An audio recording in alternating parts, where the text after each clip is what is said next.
કે સારા ઘરના જે લોકો હોય છે એમના વાળ નથી હોતા, અને જે લોકો ભીખ માંગતા હોય છે એ લોકોના ઘણા બધા વાળ હોય છે, દાઢી હોય છે. એનો શું કારણ શું છે એમ કે અમુક લોકો પ્લાસ્ટિક સર્જરી કરાયા પછી ફેક દેખાય છે?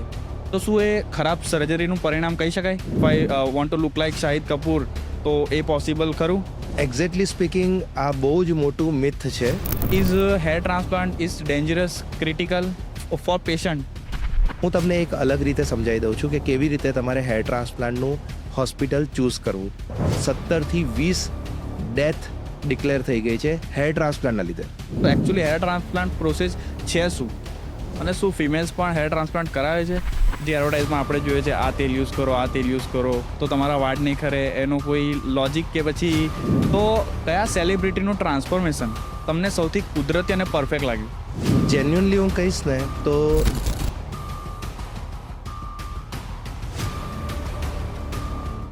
નમસ્કાર મિત્રો, વડોદરા ટોક્સના નવા એપિસોડમાં આપ સૌનું સ્વાગત છે. અને આજે આપણી સાથે છે ડૉક્ટર રજનીકાંત પરમાર, જે માસ્ટર ઓફ ચ્યુરોલોજી એટલે કે માસ્ટર ઓફ પ્લાસ્ટિક સર્જરીની સ્નાતક પદવી ધરાવે છે અને વડોદરામાં છેલ્લા 15 વર્ષથી પ્લાસ્ટિક સર્જરી તથા કોસ્મેટિક સર્જરીનું હોસ્પિટલ ચલાવે છે. તો સૌ પ્રથમ તો આપણે એમનો આભાર વ્યક્ત કરીશું કે એમનો કિંમતી સમય ફાળવીને અમારા પોડકાસ્ટ સ્ટુડિયોમાં આવ્યા. Thank you so much. Vadodara ટોક્સે મને બોલાવ્યો અને આજે મને એક સ્ટેન્ડ આપ્યું કે હું મારી વાત દર્શકોને અને જે વ્યુઅર્સ છે એમને હું જણાવી શકું. તો આઈ thank you so much Vadodara talks for giving me N opportunity four discussing about plastic surgery. તો સર, સૌથી પહેલા મારા મનમાં જે સવાલ છે એ છે કે ચ્યુરોલોજી એનો મતલબ શું છે? હવે આપણે સમજીશું. ચ્યુરોલોજીનો મતલબ છે super speciality. Super speciality Greek વર્ડની અંદર ચ્યુરોલોજીની જેમ બોલવામાં આવે છે. આપણા દેશમાં જે સર્વોપરી સર્જરીમાં જે ડિગ્રી મળે છે એને ચ્યુરોલોજી કહેવાય, અને જે મેડિસિનની અંદર સર્વોપરી ડિગ્રી મળે એને ડીએમ કહેવાય. મતલબ એ થયો કે પ્લાસ્ટિક સર્જન, યુરો સર્જન, ઓન્કો સર્જન બધાને એમસીએચની ડિગ્રી આપવામાં આવે છે, જે એમબીબીએસ એમએસ કર્યા પછી મળે છે. મતલબ આપણે એવું કહી શકીએ કે આ પીએચડીની આ સર્જરીમાં પીએચડી છે. ઓકે. અને તમે તમારું જે સ્ટડી છે એ ક્યાંથી કમ્પ્લીટ કર્યું? મારી આખી સ્ટડી છે એ વડોદરા એમએસ યુનિવર્સિટીમાંથી જ થઈ છે. મારું એમબીબીએસ, માસ્ટર્સ ઇન સર્જરી અને એમસીએચ બધું જ મેં વડોદરાથી કર્યું છે. અને એના બાદ યુઝ્યુઅલી અમારે ફેલોશિપમાં જવું પડતું હોય છે, એટલે મેં અલગ અલગ જગ્યા પર જઈને, જેમ કે કોયમ્બતુર છે, બોમ્બે છે, ઔરંગાબાદ છે અને એમપીની અંદર ફેલોશિપ્સ કરીને પછી અમે પ્રેક્ટિસ સ્ટાર્ટ કરતા હોઈએ છીએ. તો તમને એમસીએચ આ સ્ટડી કરવાનો વિચાર ક્યાંથી આવ્યો? કેમ કે આપણે જોયું હોય છે કે બાળક નાનું હોય છે, તેના પછી 10મું ધોરણ એસએસસી પાસ કરે, ત્યાં પછી વિચારે કે મારે શું કરવું છે. તો તમે આ જે ફિલ્ડ છે કઈ રીતે સિલેક્ટ કરી, કઈ રીતે ચૂઝ કરી, અને તમારી પ્રેરણા શું હતી એમસીએચને લઈને? જેન્યુઅનલી હું કહીશ ને તો જ્યાં સુધી હું એમએસ કરતો હતો ત્યાં સુધી મને બહુ જ સમજ નથી કે મારે સુપર સ્પેશિયાલિટી કઈ ડિગ્રીમાં કરવું જોઈએ. મને ન્યુરો સર્જરી પણ મળતું હતું, પણ મને જ્યારે પણ વિચાર આવતો હતો ત્યારે એક જ વિચાર આવતો હતો કે એમસીએચ કઈ આપણે સ્પેશિયાલિટીમાં કરીએ તો એનાથી આપણે સમાજને સૌથી મહત્વની જે ટ્રીટમેન્ટ્સ છે અથવા તો આપણે સેવા આપી શકીએ. તો આપણે એવું જોઈએ કે અત્યારે જે સૌથી મોટો ડિઝીઝ અથવા તો જે સૌથી મોટો પ્રોબ્લેમ શું છે આપણા દુનિયામાં કહી શકો, ઇન્ડિયામાં કહી શકો, અથવા તો વ્યક્તિગત રીતે કહી શકે, તો એ છે lack of confidence. Lack of confidence જે છે એ સૌથી મોટો ડિઝીઝ કહી શકાય અથવા તો સૌથી મોટો પ્રોબ્લેમ કહી શકાય. એ પ્રોબ્લેમને સિમ્બોલાઇઝ ખાલી એક જ સ્પેશિયાલિટી કરે છે, એ છે પ્લાસ્ટિક સર્જરી. મતલબ એ કે તમે જીવો તો ખરા, પણ સારી રીતે જીવવા માટેની કોઈ જો સ્પેશિયાલિટી તમને હેલ્પ કરે છે એ છે પ્લાસ્ટિક સર્જરી. એટલા માટે મેં પ્લાસ્ટિક સર્જરી ચૂઝ કર્યું હતું આફ્ટર સર્જરી. ઓકે. અને જે રીતે આપણે વાત કરી કે તમારા હોસ્પિટલમાં પ્લાસ્ટિક સર્જરી અને કોસ્મેટિક સર્જરી બંને થાય છે, તો બંને વચ્ચે તફાવત શું છે? પ્લાસ્ટિક સર્જરી અને cosmetic surgery, what is different? Exactly speaking આ બહુ જ મોટું મિથ છે plastic surgery point of view. ઘણા લોકોને નહીં, પણ લગભગ આપણે એવું કહી શકીએ કે 70% લોકોને આજે પણ નથી ખબર કે કોસ્મેટિક સર્જરી એ પ્લાસ્ટિક સર્જરીનું નાનું વર્ઝન છે. મતલબ એ થયો કે પ્લાસ્ટિક સર્જરી બહુ મોટી બ્રોડ ફિલ્ડ છે. પ્લાસ્ટિક સર્જરીને આપણે એવું રીતે લઈ શકીએ છીએ કે નાનું બાળક થાય, એનો હોઠ ફાટેલો હોય, તાળવું ફાટેલું હોય, કોઈ દાઝી ગયું છે, કોઈને હાથની ઇન્જરી છે, આ બધી રિકન્સ્ટ્રક્ટિવ સર્જરી કહેવાય. અને યુઝ્યુઅલી જે અમને જ્યારે અમે ભણતા હોય ત્યારે જે ભણાવવામાં આવે છે એ છે રિકન્સ્ટ્રક્ટિવ સર્જરી. રિકન્સ્ટ્રક્ટિવ સર્જરીનું જ્યારે ટોપ લેવલનું પરફોર્મન્સ તમે અચીવ કરો ત્યારે તમે કોસ્મેટિક સર્જન બનો છો. કોસ્મેટિક સર્જરી માત્ર બાહ્ય દેખાવ ઇમ્પ્રૂવ નથી કરતી, એ તમારું ઇમોશનલ વેલબિંગ પણ ઇમ્પ્રૂવ કરે છે. એટલે આપણે એવું કહી શકીએ કે પ્લાસ્ટિક સર્જરી બહુ મોટી અમ્બ્રેલા છે, જેની અંદર હું પોતે hand surgery, burn surgery, congenital surgeries કહી શકીએ, જે બાળકોને ખોડખાપણ સાથે આવે એ, એની સાથે ડાયાબિટીક ફૂટ, આ પ્રમાણે આ પ્રકારની સર્જરી પણ કરતા હોઈએ છીએ. અને પછી કોસ્મેટિક સર્જરીની અંદર આપણે એવું કહી શકીએ કે જે બાહ્ય દેખાવ ઇમ્પ્રૂવ કરે, સાથે તમારો કોન્ફિડન્સ ઇન્ક્રીઝ કરે, એ બધી પ્રકારની સર્જરી અમે કરતા હોઈએ છીએ. તો પ્લાસ્ટિક સર્જરી જે લોકો કરાવે છે, ઘણી બધી કેસીસમાં, ઘણા બધા કેસીસમાં એવું જોવા મળ્યું છે કે અમુક લોકો પ્લાસ્ટિક સર્જરી કરાયા પછી ફેક દેખાય છે. તો શું એ ખરાબ સર્જરીનું પરિણામ કહી શકાય?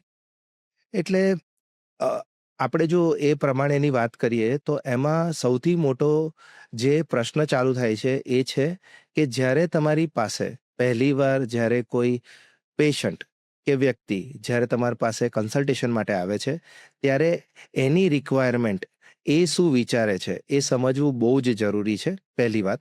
બીજી વસ્તુ એ છે કે નેચરલ વેની અંદર એની સર્જરી થાય, જેથી બહુ જ ઓછી રીતે ખબર પડે કે એણે કંઈક કર્યું છે. એ પ્રકારની જે પ્રોસિજર્સ હોય અથવા સર્જરી હોય જે ઇમોશનલી કનેક્ટ કરી શકો તમે, એ ફરી વખત સોસાયટીમાં એટલા જ કોન્ફિડન્સથી એન્ટર થઈ શકે. અને ત્રીજી વસ્તુ એ છે કે કોઈ પણ જાતના સાઇડ ઇફેક્ટ્સ બહુ જ મિનિમલ, અથવા તો એવું આપણે કહી શકીએ કે જે જસ્ટ એક રિકવરી ફેઝમાં દેખાય એટલું થઈ શકે, એ પ્રોપર પ્લાસ્ટિક સર્જરી કહી શકાય. અને કારણ કે આ સર્જરી જે છે એ અપ ટુ ધ માર્ક ન થાય ત્યારે તમને ખરાબ પરિણામ, ફેક રિઝલ્ટ્સ દેખાતા હોય છે. એના જ માટે તમારે એક રાઇટ પ્લાસ્ટિક સર્જનને ચૂઝ કરવું બહુ જ જરૂરી છે if you are looking at cosmetic surgery. Okay. અને પ્લાસ્ટિક સર્જરીથી તમારા કોઈ પેશન્ટનું જીવન બદલાયું હોય કે તમારા કોઈ પેશન્ટને જોઈને તમે ઇમોશનલ થઈ ગયા હોય, એવો કોઈ કેસ ખરો? એવા તો હું તમને વાત કરીશ આ વડોદરા ટોક્સ પર, તો અમે લગભગ મારા અત્યાર સુધીના કાર્યકાળમાં મેં 15,000થી વધારે સર્જરી કરી હશે. પણ આપણે ધારો કે એવી રીતે એકાદ બે કેસને જો યાદ કરીએ તો એવા ઘણા બધા કેસ છે જે સમન્વય છે પ્લાસ્ટિક સર્જરી અને કોસ્મેટિક સર્જરી. જેમ કે હું તમને એક બેનનું ઉદાહરણ આપું કે એના જ્યારે ઘર હતું, એટલે ગામડાનું ઘર હોય, યુઝ્યુઅલી પ્લાસ્ટિક સર્જરી અને રિકન્સ્ટ્રક્ટિવ સર્જરી છે એ યુઝ્યુઅલી એ તબક્કાના લોકોને થાય છે કે જેની પાસે જેન્યુનલી બહુ જ અફોર્ડેબિલિટી નથી હોતી. એ જસ્ટ એને તેલ મૂક્યું હતું એવું વિચારીને એ એક સીસીને ઉતારવા ગઈ અને એની અંદર એસિડ હતું, અને એ એસિડ એના ફેસ પર પડી ગયું. જ્યારે ફેસ પર પડી ગયું, એ યંગ ફિમેલ હતી, આપણે 18થી 19 વર્ષની. અને એ બેન છે, એના ફેસ પર જ્યારે એસિડ પડ્યું એટલે આખો એક બાજુનો ફેસ ખરાબ થઈ ગયો. ના તો કોઈએ એના પર એસિડ ફેંક્યું છે, ના તો એને કોઈએ માર્યું છે, પણ આ નેચરલી કોઈક રીતે થઈ ગયું. હવે એ બેનની અમે શું સારવાર કરી.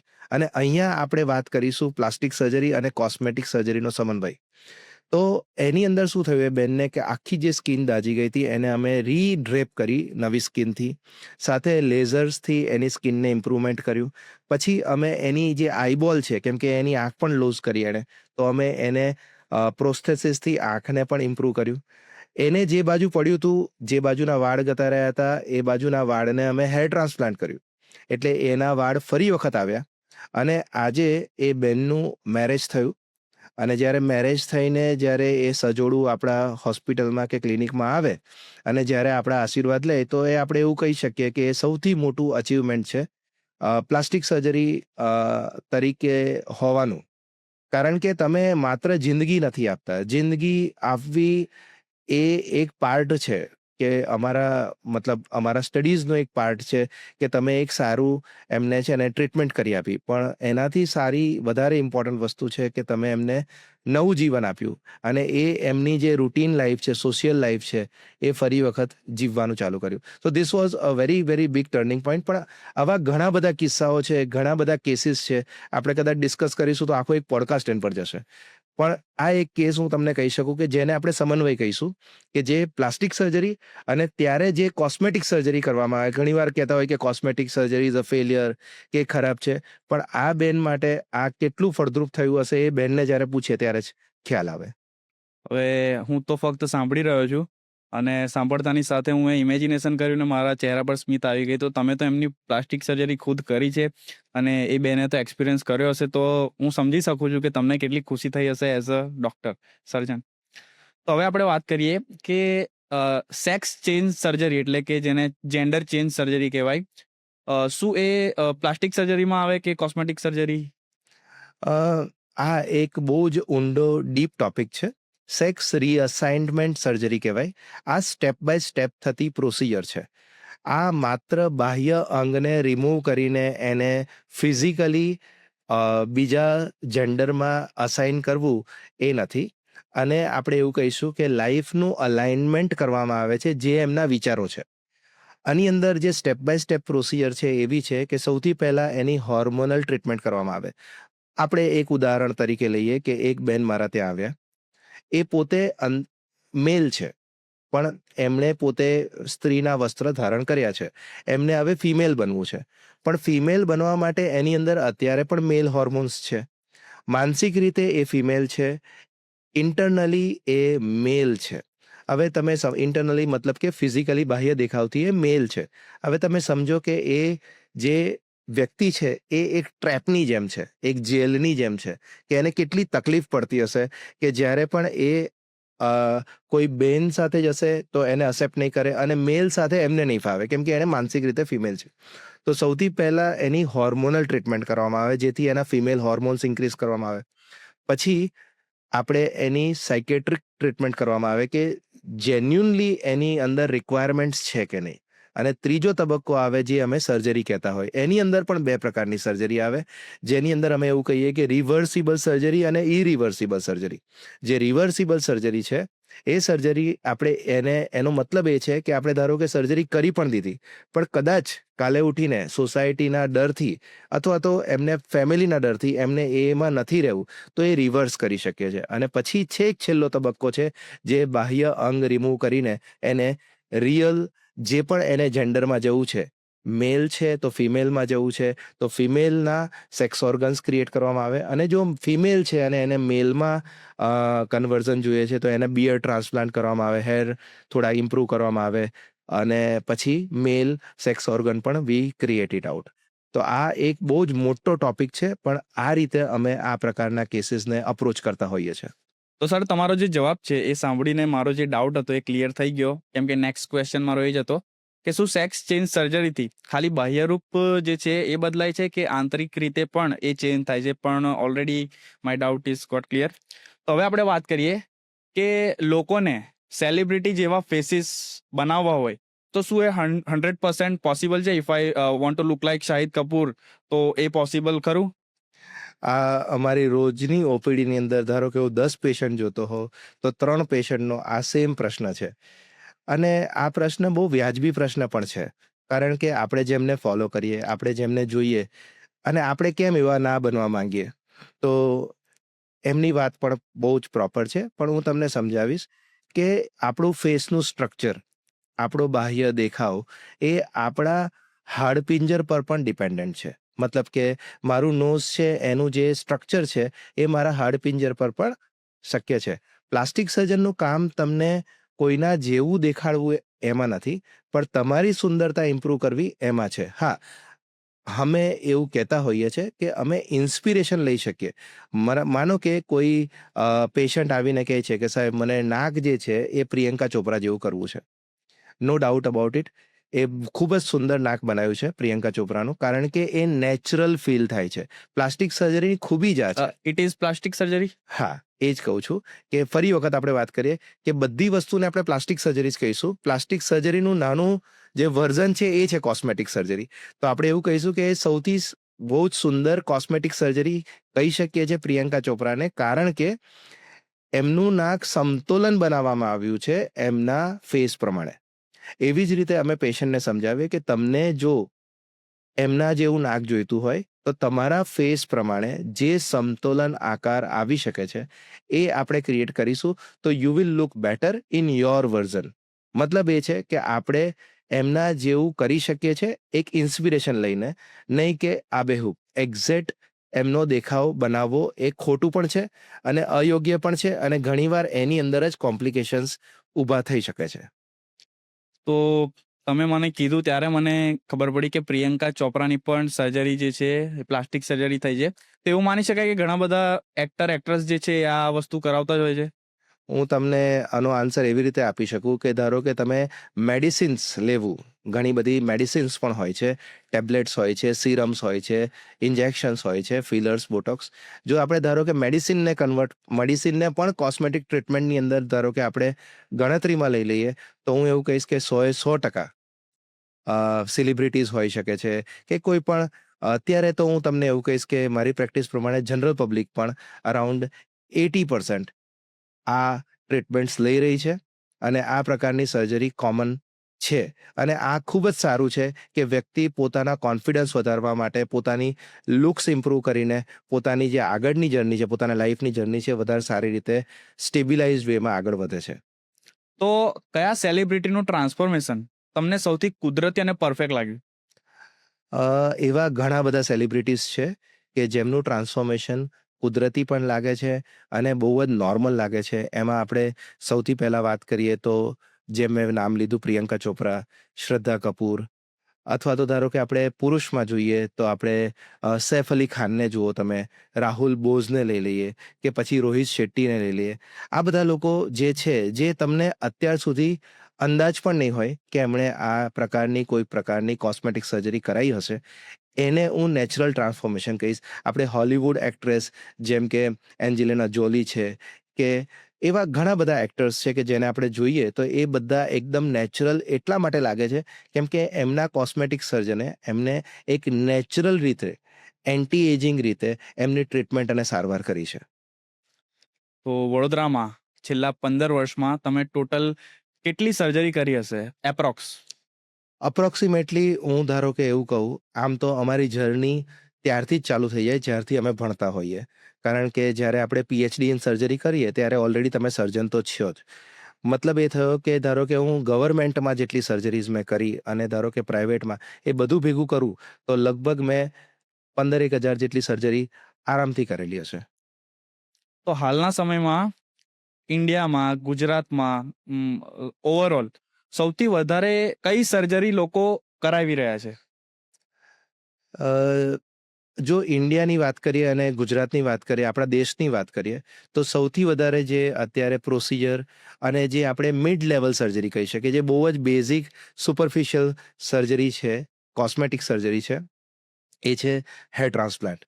અને હેર ટ્રાન્સપ્લાન્ટ લગભગ આપણે એવું કહી શકીએ છીએ કે અત્યારના ટાઈમની અંદર સૌથી વધારે પરફોર્મ થતી કોસ્મેટિક સર્જરી છે. એના બાદ જેનો નંબર આવે છે એ છે લાઇપોસક્શન, મતલબ કે ઓબેસિટી સર્જરી, જે છે આપણાને કુદરતી એક શેપ આપવાનું કામ કરે. અને એના પછી પણ આપણે જઈએ છીએ તો પછી આવે છે રાઇનોપ્લાસ્ટી, નોઝ સર્જરી, જે અત્યારે બહુ કોમન છે.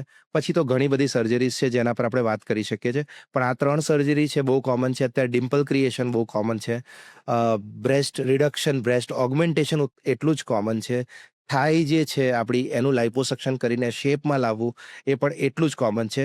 અને પીપલ આર અસેપ્ટિંગ ઇટ ગ્રેસફુલી, કારણ કે હવેનો ટાઈમ છે કે જ્યારે એમને કોન્ફિડન્ટલી એમની જાતને પ્રેઝન્ટ કરવી છે દરેક જગ્યા પર, જોબ હોય, બિઝનેસ હોય કે પછી કોઈ પણ જગ્યા પર જ્યારે એમને ફેમિલી ફંક્શન્સ હોય ત્યારે મારે રેગ્યુલર કેસીસ આવે છે કે જેમને એમની જાતને એક પ્રેઝન્ટેબલ બનાવવી છે, અને એમાં કોસ્મેટિક સર્જરી, જે મેં પહેલેથી જ કીધું કે જે તમારો કોન્ફિડન્સ થોડોક લૂઝ થયો છે એને ફરી વખત બૂસ્ટ કરીને તમારા જે વર્તુળ છે એની અંદર તમને એક પ્રાઇમ લેવલ પર પહોંચાડવાની કોશિશ કરે છે, તમને હેલ્પ કરે છે. તો લેટ મી આસ્ક યુ, તમે કીધું કે હેર ટ્રાન્સપ્લાન્ટ, તો એ સૌથી હમણાં જે છે ટ્રેન્ડિંગ ચાલી રહી છે સર્જરી, અને ઘણા બધા લોકો એ કરાવી રહ્યા છે, કેમ કે હમણાં જે છે હેર લોસનો ઇસ્યુ જે છે એ બહુ વધી ગયો છે. તો is hair transplant is dangerous, critical for patient? અચ્છા, ઓકે.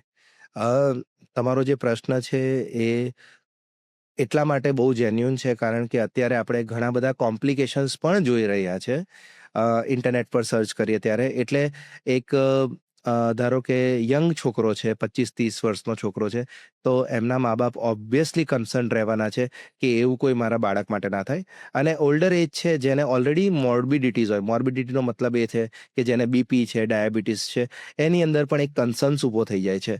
આનું એકમાત્ર રીઝન એ છે કારણ કે આ સર્જરી સુપરફિશિયલ સર્જરી છે, થોડીક લેસ ડેન્જરસ સર્જરી છે. એટલા માટે અત્યારે ઘણા બધા આપણે એવું કહી શકીએ કે ઘણા બધા ફેકલ્ટીઝ છે એ આની અંદર એન્ટર થઈ રહ્યા છે, અને આ એકદમ ખોટી વાત છે.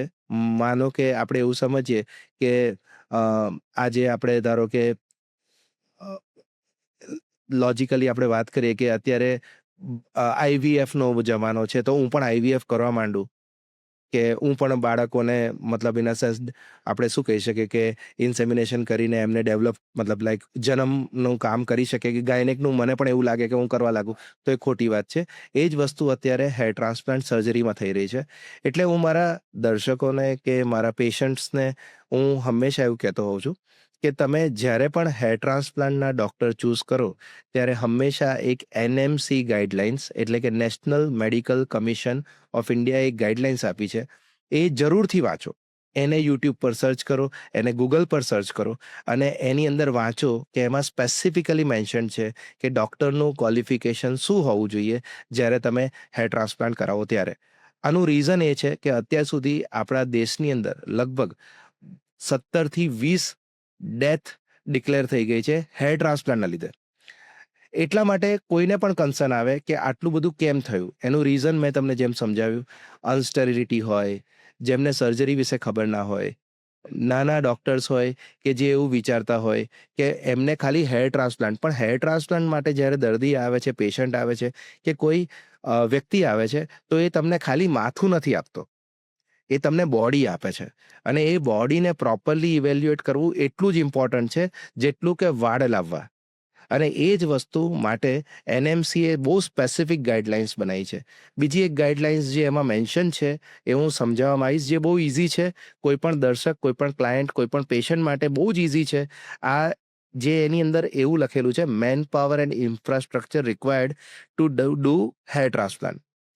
એની પહેલી લાઈન છે ને, એ લાઈન જો તમે યાદ રાખશો તો લગભગ 99 નહીં 200% તમે રોંગ જગ્યા પર નહીં જાઓ. એ લાઈન છે, it should be a hospital, not a clinic, not a centre, not a studio. It should be a hospital. ધારો કે જે જગ્યા પર તમે હેર ટ્રાન્સપ્લાન્ટ કરાવો છો ત્યાં હોસ્પિટલનું ટેગ, હોસ્પિટલનું નામ નથી, તો તમે ત્યાંથી બચો. કારણ કે જે દિવસે કોઈ કોમ્પ્લિકેશન્સ આવ્યું ત્યારે ના તો એમની પાસે ઇક્વિપમેન્ટ હશે, ના તો એમની પાસે મેન પાવર હશે કે તમને એ બચાવી શકશે. તો આપણે ખાલી માથું નથી આપી રહ્યા, આપણે બોડી આપી રહ્યા છે. જ્યારે બોડી આપીએ છીએ ત્યારે we should be very much કન્સર્ન્ડ કે આપણા ડૉક્ટરને ખાલી હેર ટ્રાન્સપ્લાન્ટ નથી આવડતું, આપણા ડૉક્ટરને બધું જ આવડે છે. અને એ સેફટી લોક તમે રાખશો તો હેર ટ્રાન્સપ્લાન્ટ એટલી ઇફેક્ટિવ પ્રોસિજર છે, એટલી સરસ પ્રોસિજર છે, આપણે એવું કહી શકીએ એટલી સારી પ્રોસિજર છે કે જે પ્રોસિજરથી વ્યક્તિ એક એટલો બધો કોન્ફિડન્ટ લુક અચીવ કરી શકે છે કે એને એમ લાગશે કે જાણે એ 5-10 વર્ષ યંગર લુકમાં આવી ગયો છે, અને એનું પરફોર્મન્સ જે છે એ બહુ હાઈ લેવલ પર જઈ શકે છે. તો સર, હવે વાત કરીએ કે હેર ટ્રાન્સપ્લાન્ટના કેટલા પ્રકાર છે, અને શું હેર ટ્રાન્સપ્લાન્ટના પ્રકાર જે છે એ પેનફુલ કે નોન પેનફુલ એ રીતે આપણે જે છે એ ડિસ્ક્રાઇબ કરી શકીએ? ઓકે, આ તમારો જે પ્રશ્ન છે એમાં બે પ્રશ્ન છે. આપણે એક એક કરીને જવાબ આપીએ કે હેર ટ્રાન્સપ્લાન્ટના પ્રકાર કેટલા છે. હેર ટ્રાન્સપ્લાન્ટને જ્યારે આપણે જોઈએ છે તો એની હિસ્ટ્રી વાંચીએ છીએ તો લગભગ 100 વર્ષથી હેર ટ્રાન્સપ્લાન્ટ દુનિયામાં થઈ રહ્યા છે. આ તમારા માટે પણ અચરજ હશે. તમને હજુ 10 વર્ષથી જ ખબર પડી હશે કે હેર ટ્રાન્સપ્લાન્ટ થઈ રહ્યું છે, પણ એની હિસ્ટ્રી છે 100 વર્ષથી. 100 વર્ષ પહેલા જેમ કે કોઈ દાઝી ગયું હોય, એની આઈબ્રો ગતી રહી હોય, તો એને મસ્ટાર્ડ્સ પ્રોસિજર કરીને અમે આની આઈબ્રો બનાવતા હતા. એ પ્લાસ્ટિક સર્જને જે આ ઉદ્ભવ કર્યો તો, આ જે પ્રોસેસ ચાલુ કરી હતી, એનાથી એનો development was to improve the looks. એટલે પ્લાસ્ટિક સર્જરીનો મેઇન કન્સર્ન જ એ છે કે તમારો કોન્ફિડન્સ પાછો લાવે. તો જે 100 વર્ષથી ચાલતી આવેલી પ્રક્રિયા છે, એની અંદર જે શિફ્ટ્સ આવ્યા, જે અપડેટ્સ આવ્યા, એ અપડેટ્સની આપણે વાત કરીએ તો સૌથી પહેલું જે છે દેટ વોઝ પંચ ગ્રાફ્ટ. મોટા મોટા પંચ લઈને આપણે વાળ મૂકતા હતા.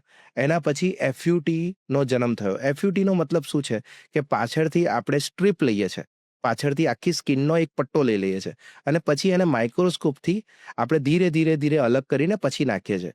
અને એફયુટી વોઝ બિટ ઇન્વેઝિવ કહી શકીએ. ઇન્વેઝિવનો મતલબ કે વધારે ઇન્જરી કરી શકે એવું લાગતું હતું પેશન્ટ્સને. અને એના પછી એફયુઈનો જન્મ થયો, follicle unit extraction. Follicle unit એક્સટ્રેક્શનનો મતલબ એ છે કે આપણે પાછળથી એક એક કરીને મૂળ લઈએ અને એક એક કરીને મૂળ આગળ નાખી દઈએ, અને એફયુઈ કહેવાય. પણ હવે હજુ આગળ આપણે જઈએ તો અત્યારે જેનો જન્મ છે એ છે માઇક્રોસફાયર ડીએચઆઈ મેથડ. આ માઇક્રોસફાયર ડીએચઆઈ મેથડ છે. હવે અપડેટ્સ એના આવે છે. અપડેટ્સ એ આવે છે, માનો કે મેં 100 વાળ તમારા પાછળથી લીધા, તો એ 100 વાળ ઉગે કેવી રીતે, એ એનું અપડેટ છે. મતલબ એ થયો કે ધારો કે મેં એફયુટીમાં 100 વાળ લીધા, ઉગ્યા મારા 80. મેં એફયુઈની અંદર 100 વાળ લીધા, મારા ઉગ્યા 85. પણ જે માઇક્રોસફાયર ડીએચઆઈ ટેકનિક જેનો જન્મ થયો, જેનું અપડેટ છે અત્યારે, અને જે અત્યારે હું એવું કહીશ કે સૌથી રિસન્ટ, સૌથી અપડેટેડ વર્ઝન છે, એ છે માઇક્રોસફાયર ડીએચઆઈ. અને એનો જે સક્સેસ રેશિયો છે એ અરાઉન્ડ 95 ટુ 99% છે. મતલબ કે તમે જે વાળ આપ્યો એ વાળનો ઉગવાની પ્રોબેબિલિટી છે 95 થી 99%. અને તમારે દર્શકોને યાદ રાખવાનું કે તમે જ્યારે પણ હેર ટ્રાન્સપ્લાન્ટ કરાવો છો ત્યારે તમે પૈસા એકલા નથી આપતા, તમે તમારા જ વાળ આપો છો. યુઝ્યુઅલી આ પણ એક બહુ મોટો કન્સર્ન છે કે કોઈકને એવું લાગે છે મને વધારે મૂકી દો, ઓછા મૂકી દો, પણ તમે અહીંયાથી જેટલા છે એટલા જ મૂકી શકો છો. તો તમે જે પણ વાળ મુકાવડાવો છો એ ઉગે એની અશ્યોરિટી ત્યારે જ આવશે કે જ્યારે ડૉક્ટર, પ્લાસ્ટિક સર્જન હશે, એક હોસ્પિટલમાં થતું હશે, સ્ટરિલિટીનો વાતાવરણ હશે, અને નહીં કે કોઈ ટીમ, એક ઇનહાઉસ જે સ્ટાફ હશે એમની સાથે રહીને ડૉક્ટર કરતા હશે, તો probability of results is always high as we are achieving in day to day basis. હવે તમારો જે બીજો પ્રશ્ન હતો પેન, તો હવે આ તો બહુ જ મોટો પ્રશ્ન છે. કેમ કે કારણ કે જ્યારે પણ કોઈ કોસ્મેટિક સર્જરી કે પ્લાસ્ટિક સર્જરીની વાત આવે તો આપણને કોઈ તકલીફ નથી, આપણને વાગ્યું નથી, ફ્રેક્ચર થયું હોય તો કોઈ પૂછે નહીં કે મને કેટલું પેન થશે. પણ કારણ કે આ કોસ્મેટિક સર્જરી છે, તમે તમારો બાહ્ય રૂપ ઇમ્પ્રૂવ કરવા જઈ રહ્યા છો, એટલે પેનનો પ્રશ્ન હંમેશા રહેવાનો. અને એ પ્રશ્ન મારી પ્રેક્ટિસમાં રોજે આવે છે. એટલે આનો હું જવાબ આપું છું કે પેન જે છે એ બહુ મિનિમલ હોય છે. આપણે ધારો કે 1 થી 10ની સ્કેલ પર લઈએ તો ધારો કે 10 સૌથી ખરાબમાં ખરાબ પેન, એક્સક્રુશિએટિંગ પેન, અને 1 ઇઝ ધ લીસ્ટ પેન. તો મારા હેર ટ્રાન્સપ્લાન્ટના પેશન્ટ્સ યુઝ્યુઅલી તમને કહેશે 2 થી 3 જેટલું પેન થયું. મતલબ એનો સ્કેલ આવશે 2 થી 3. અને રીઝન છે કે આ એટલું બધું પેઇનફુલ નથી, આ બહુ સુપરફિશિયલ પ્રોસિજર છે. તમે એવું માની શકો કે જે દાંતની ટ્રીટમેન્ટ કરાવો છો, એક basic RCT, root canal treatment, અથવા તો જે લોકલ એનેસ્થેશિયા આપે છે, એટલું પેન થશે. અને એટલાથી પણ ઓછું કરવું હોય તો અમારી પાસે ઘણી બધી રીતો હોય છે. જેમ કે વાઇબ્રેશનનો ઉપયોગ કરીએ છીએ, કોલ્ડ, આપણે છે ને જે કોલ્ડ એક લેઝર મશીન આવે છે જેનાથી આપણે કોલ્ડ કરીને નમ કરી દઈએ છીએ, નમિંગ ક્રીમ્સ હોય છે. એટલે પેનના નામે તો આ ઓલમોસ્ટ ઝીરો જ છે. કોઈ પેશન્ટ મારું આજ સુધીમાં કોસ્મેટિક સર્જરીના લીધે, પ્લાસ્ટિક સર્જરીના લીધે અને સ્પેસિફિકલી હેર ટ્રાન્સપ્લાન્ટના લીધે ઓટીમાંથી ભાગીને બહાર નથી ગયું. એટલે એટલું સેફ છે, આ એટલું ઇઝી છે. You can always opt. તો હેર ટ્રાન્સપ્લાન્ટની વાત જે છે એ આપણે કરીએ તો જે પણ લોકોને હેર ટ્રાન્સપ્લાન્ટનું નોલેજ નથી, એ પ્રથમવાર હેર ટ્રાન્સપ્લાન્ટનું નામ સાંભળે તો એમને એવું લાગે છે કે હેર ટ્રાન્સપ્લાન્ટ એટલે નકલી વાળ. ડૉક્ટર જે છે એ નકલી વાળ જે છે લગાવે છે અને જે છે આપણે સલૂનમાં એને કટ નથી કરાવી શકતા, એવું લોકોનું મિથ હતું પહેલા. ઘણા બધા લોકોનું હમણાં પણ છે. તો એના વિશે તમે શું કહેવા માંગશો? એકચ્યુઅલી હેર ટ્રાન્સપ્લાન્ટ પ્રોસેસ છે શું? ઓકે, આપણે શોર્ટમાં પણ બહુ જ ડેપ્થમાં વાત કરી લઈએ. ઓકે, સો હેર ટ્રાન્સપ્લાન્ટનો મતલબ છે આપણાને આપણા વાળ બોડીના કોઈ પણ ભાગમાં જ્યાં વાળનો જથ્થો છે, એટલે સૌથી પહેલો જથ્થો આપણે કોઈને પણ જોઈએ તો પાછળના વાળ હોય છે એ જતા નથી. ઓકે, તો આપણે એક જથ્થો એને માનીએ, એક જથ્થો આપણે દાઢીને માનીએ, એક જથ્થો આપણે જો છાતી પર વાળ હોય એને માનીએ. તો જે પણ જગ્યા પર તમારી પાસે વાળ છે એ જગ્યાથી આપણે વાળની ઉઠાંતરી કરીને જે જગ્યા પર મારી પાસે નથી એ જગ્યા પર આપણે વાળ મૂકીએ એને આપણે હેર ટ્રાન્સપ્લાન્ટ કહીશું. આ બહુ સિમ્પલ ડેફિનેશન છે. હવે એનો મતલબ એ પણ થાય કે જ્યાંથી તમે જે વાળ લીધો એ એનું ડીએનએ કેરી કરીને આવ્યો, એ જેવો દેખાવાનો છે. જેમ કે દાઢીનો વાળ હોય થોડો કડક હોય, પાછળનો વાળ થોડો સોફ્ટ હોય. તો એ વાળ આપણે જ્યાં પણ મૂકીશું એ નેચરલ રીતે જેવી રીતે ઉગે આપણા નોર્મલ વાળ એવી રીતે જ એ ઉગશે. એને કાપી શકાય, એની અંદર તેલ નાખી શકાય, નાખવું હોય તો એને કલર કરી શકાય, અને તમે ધારો કે શેવિંગ કરવું હોય, મુંડન કરવું હોય તો પણ કરી શકો. અને આ વાળ તમારા પરમેનન્ટ વાળ હોય છે. આ વાળ કોઈ દિવસ જતા નથી હોતા. કદાચ ભગવાને આપેલા વાળ એ આછા થઈ શકે છે, પણ ટ્રાન્સપ્લાન્ટેડ વાળ ક્યારેય જતા નથી. એનું રીઝન એ છે કારણ કે આપણે એ જગ્યા પરથી લઈએ છીએ જે જગ્યા પર હંમેશા માટે વાળ એ રહેવાના છે. બરાબર છે. ઓકે. અને જે રીતે તમે કીધું કે જે ભાગમાં વાળનો જથ્થો જે છે આપણો વધારે હોય ત્યાંથી આપણે જે છે એને કાઢીને આપણે જે છે રિક્વાયર્ડ જગ્યા પર આપણે એનું ટ્રાન્સપ્લાન્ટેશન કરીએ છીએ. તો કોઈ વ્યક્તિ જે છે એ એવું છે કે જેને પાછળની ભાગમાં જે છે વાળ નથી, તો તમે કયા કયા બોડીના પાર્ટમાંથી વાળ લઈ શકો? ઓકે, હવે આપણે એને ધારો કે ફરી વખત ડાયસેક્ટ કરીએ આ જ પ્રશ્નને, તો આપણે સમજીશું કે પાછળના વાળ જો ધારો કે તમારી પાસે નથી તો તમારું હેર ટ્રાન્સપ્લાન્ટ છે એ સક્સેસ થવું બહુ અઘરું છે. પણ જો તમારી પાસે થોડા પણ વાળ છે, અને હું માનું છું ત્યાં સુધી, મારી પ્રેક્ટિસમાં મેં જોયું છે ત્યાં સુધી થોડા તો હોય જ છે. આપણે ધારો કે એક ઉદાહરણ લઈ લઈએ, ધારો કે કોઈ એક્ટરને લઈ લઈએ કે અનુપમ ખેર, તો થોડા વાળ તો હોય. એ વાળમાંથી આપણે થોડાક લઈ શકીએ છીએ. સાથે આપણે દાઢીના વાળ લઈ શકીએ છીએ, ચેસ્ટના વાળ લઈ શકીએ છીએ, અને જરૂર પડે તો પ્રાઇવેટ સ્પેસના પણ વાળ આપણે લેતા હોઈએ છીએ. એ વાળ જ્યારે આપણે એ જગ્યા પર મૂકીએ છીએ કે જે એને વાળ નથી, તો ફરી વખત એ વાળ ઉગવાનું ચાલુ થાય છે અને એક નેચરલ લુક તમે અપનાવી શકો છો. મતલબ એ થયો કે મારા જે પેશન્ટ્સ છે એની અંદર મેં 20-21 વર્ષના છોકરાનું કર્યું છે, ત્યાંથી મેં 83 વર્ષના વ્યક્તિનું પણ હેર ટ્રાન્સપ્લાન્ટ કર્યું છે. હેર ટ્રાન્સપ્લાન્ટ શક્ય છે, બધા માટે શક્ય છે. એટલું જ જાણવું જરૂરી છે કે તમારી પાસે જ્યાં તમે હેર ટ્રાન્સપ્લાન્ટ કરાવો છો એ પ્રોપર સર્જન છે, તમને સેફલી સમજાવે છે અને એક રિયાલિસ્ટિક એક્સપેક્ટેશન આપે છે. અને તમે જે છે બોડીના કોઈ પણ પાર્ટમાંથી વાળ કાઢો છો અને બીજી જગ્યાએ ટ્રાન્સપ્લાન્ટ કરો છો એનું ટ્રાન્સપ્લાન્ટેશન, તો isn't it foreign tissue? A foreign tissue ના કહી શકાય? ના, દેખો, આપણે ફરી વખત ધારો કે આપણે ફરી પ્લાસ્ટિક સર્જરીને કેમ ચૂઝ કરવામાં આવ્યું, નેશનલ મેડિકલ કમિશને, ત્યાંથી આપણે ચાલુ કરીએ. આપણે સાંભળ્યું હશે કે કોઈ દાઝી જાય છે ત્યારે આપણે એને કહીએ છીએ કે સ્કિન લગાડવી પડશે, પણ આનો એક બહુ જ બીજો વર્ડ યુઝ થાય છે, એ છે સ્કિન ગ્રાફ્ટ, કે સ્કિન ગ્રાફ્ટિંગ કરવું પડશે. આ બધા લોકોને લગભગ 100% લોકોને ખબર હશે કે ચામડી લગાડવાનો અર્થ એ થાય સ્કિન ગ્રાફ્ટિંગ. એવી જ રીતે હેર ટ્રાન્સપ્લાન્ટની અંદર જે આપણે વાળ લગાડીએ છીએ એને આપણે હેર ગ્રાફ્ટ કહીએ છીએ.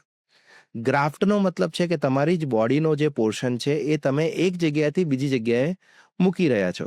મતલબ કે એ તમારો જ વાળ છે, એટલે ફોરેન ટિશ્યુ નથી. એ બોડી આરામથી અસેપ્ટ કરે છે, અને એવી રીતે અસેપ્ટ કરે છે કે જાણે તમે જેવા હતા એવા પાછા થઈ જાઓ.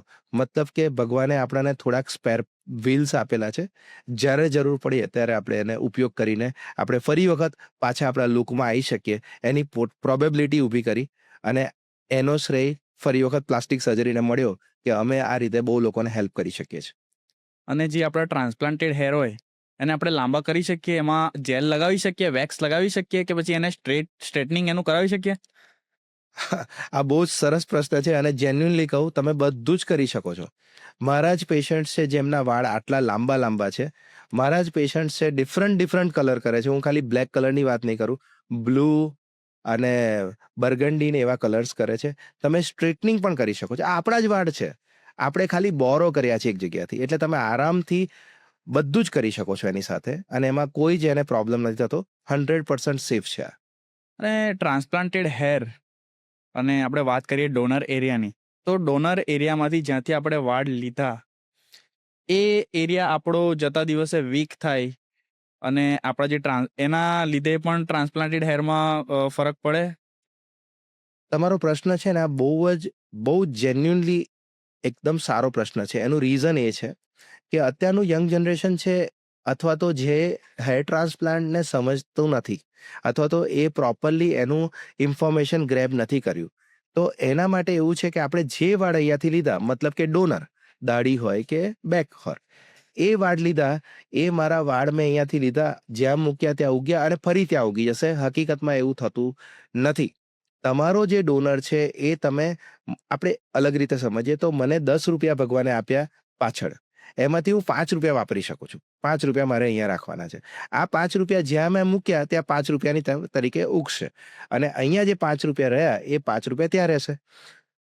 જે થયો વીક ડોનર એરિયા આપણે સમજીએ છીએ, એનું રીઝન જ આ છે કે જો પહેલી વારમાં તમે રાઈટ ડોક્ટર કે રાઈટ સર્જન કે રાઈટ હોસ્પિટલને તમે ચૂઝ નથી કરી, તો તમારો ડોનર એરિયા વેસ્ટ થઈ જશે.